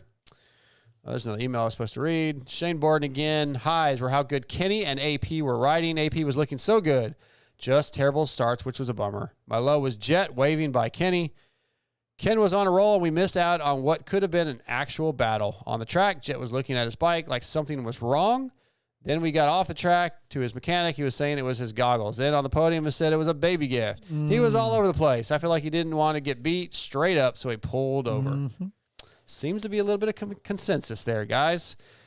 It's the only highs and lows we got this week. So you guys are falling down on the job. Get me some emails at motoxpodshow@gmail.com. Give me some more work to do to go through those emails. Let's do it. Highs and lows. You got a high? I meant to ask Checkers. My high was seeing Phil pull the whole shot. That was awesome. That was beautiful. That's on my list. And the low was the getting robbed of a true battle of who's been the best. Who's been the best lately. Of seeing a good battle of that person getting. I would have liked to have seen Kenny he beat him legit. Kenny wasn't happy. He gave and Kenny said he robbed him of Kenny was going to get him. I mean, I know that Chase has gotten that close and didn't get him, but I don't know. He was coming. I like Jet. He's still a young kid learning. I like seeing his speed. I love watching him ride, but I did not like that whole situation. I didn't either. I was not a fan. Well, I had Phil on my list. I also had Prado and Adamo on my list for winning championships. I'll go to my low first. My low was Cooper Webb. I just don't think I feel like he should be. I felt he should be better these last couple of weeks, even though it's a new bike, new team. I was expecting more out of him. Yeah, I really was too. I'm not mad at him. I'm not saying he's going to suck, but I'm just bummed because I wanted him to be up bad. Like I want to see this huge improvement and see him in the top 4 or 5 battling. And how bad do you think it chaps his ass that Phil beat him? Oh yeah. Well, I reached out to him. He also he said he was flying this tonight, so he couldn't come on the show. But I was trying to get him on. I don't know that he would have actually done it because he probably wouldn't want to talk about that shit. But then I have one that's a high and a low, and that was the Super Minis. Really cool. Really bitching watching those guys rip. Last lap was a low. A lot of kids eating doo-doo. Yeah, what's funny is that I guess it was because the 65s were like they were sending the triples and stuff, but like the rhythm section, they're only going to do so much through that. But it was funny, like this track was more tame than, and it's so much faster. Yeah, that finish line when I first saw the finish line double right out of that corner, I was like, there's no way the Super Minis are going to be hitting that. And then Vincent Way was doing it from the inside, and I was like, no freaking way, dude. There's no way I'm jumping that on a 450. No way. Yeah. With ruts and everything. No, dude. That thing was Kids insane. are mental. Yeah. They were hauling the mail, but yeah, it was a crash fest. Yeah, but it was cool. I think I said this last week with ML. I liked having the 65s at Phoenix or at Charlotte. Were they just doing one moto, or were they doing the first moto before the broadcast started? Oh, were they just doing one? Qualifying one race. Yep. Yeah, so I dig having them. I think it's kind of cool, a little different than having the 50s, the KTM 50s, the juniors, whatever. Yeah, I like it. Yeah, I like these kids. I dug it. All right, last segment of the night, the 6D picks for Los Angeles Coliseum. And since its inception almost 12 years ago, 6D Helmets has been dedicated to the relentless pursuit of brain protection. From the original ATR-1 to its successor, the ATR-2, the goal is to develop a revolutionary design concept utilizing creative, forward-thinking technology that would change the market, improve the safety capabilities of the sports helmet. Basically, re-engineered the helmet, one of the most revolutionary, safest helmets on the market, if not the safest. 6D, the helmet is the most important piece of the protective equipment you will purchase, so visit 6dhelmets.com or go to your local dealership and ask for 6D. I wore my 6D a lot this week. I did wear another helmet at some point when I was having to wear different gear. But yeah, 6Ds are really good. They're really comfortable helmets, very safe. I feel very, very comfortable in them. Love them. What's your picks for LA? And I want 450 podium. Who wins the championship in the 250s? 450 podium. None of us were right last week or the week before. Well, you texted me. You and Steve. None of us were right, by the way. Yeah. I'm going to go Sexton. Yep. Jet. Okay. Kenny. That is my exact picks. So I should have texted TJ. TJ, if you're still listening, text me quickly. Yeah, I feel like it's a pretty safe bet. Mm-hmm. And then the Kenny winner, coming back being like mad might change that. Yeah. I feel like I'm getting sick all of a sudden. My throat just got sore. Well, I might not be going to LA. That's not good. Anyway, yeah, I think Ken could be looking for some redemption maybe, but then it's a different style track too. Yeah. Yeah, I don't think that what happened this past weekend is any indication on what Chase's performance is going to be. I think that he goes back to the Supercross suspension. He's going to be fine. Mm-hmm. So, yeah. Is it a dominating win? Like kind of like Chicago or Charlotte was, especially in Moto 1? I feel like it's a different game when it gets tight like that. And I don't think that Jet's quite ready for that yet. Will he be ready for that Anaheim 1? Yeah, most likely he'll be ready for that. But right now, once he gets some Supercross. Yeah, but right now I don't. I think if Chase gets a whole shot like he did, it's going to be tough. It's going to be up to him to not throw it away. TJ says Jet, Chase, Ken. So the top 2 are reversed.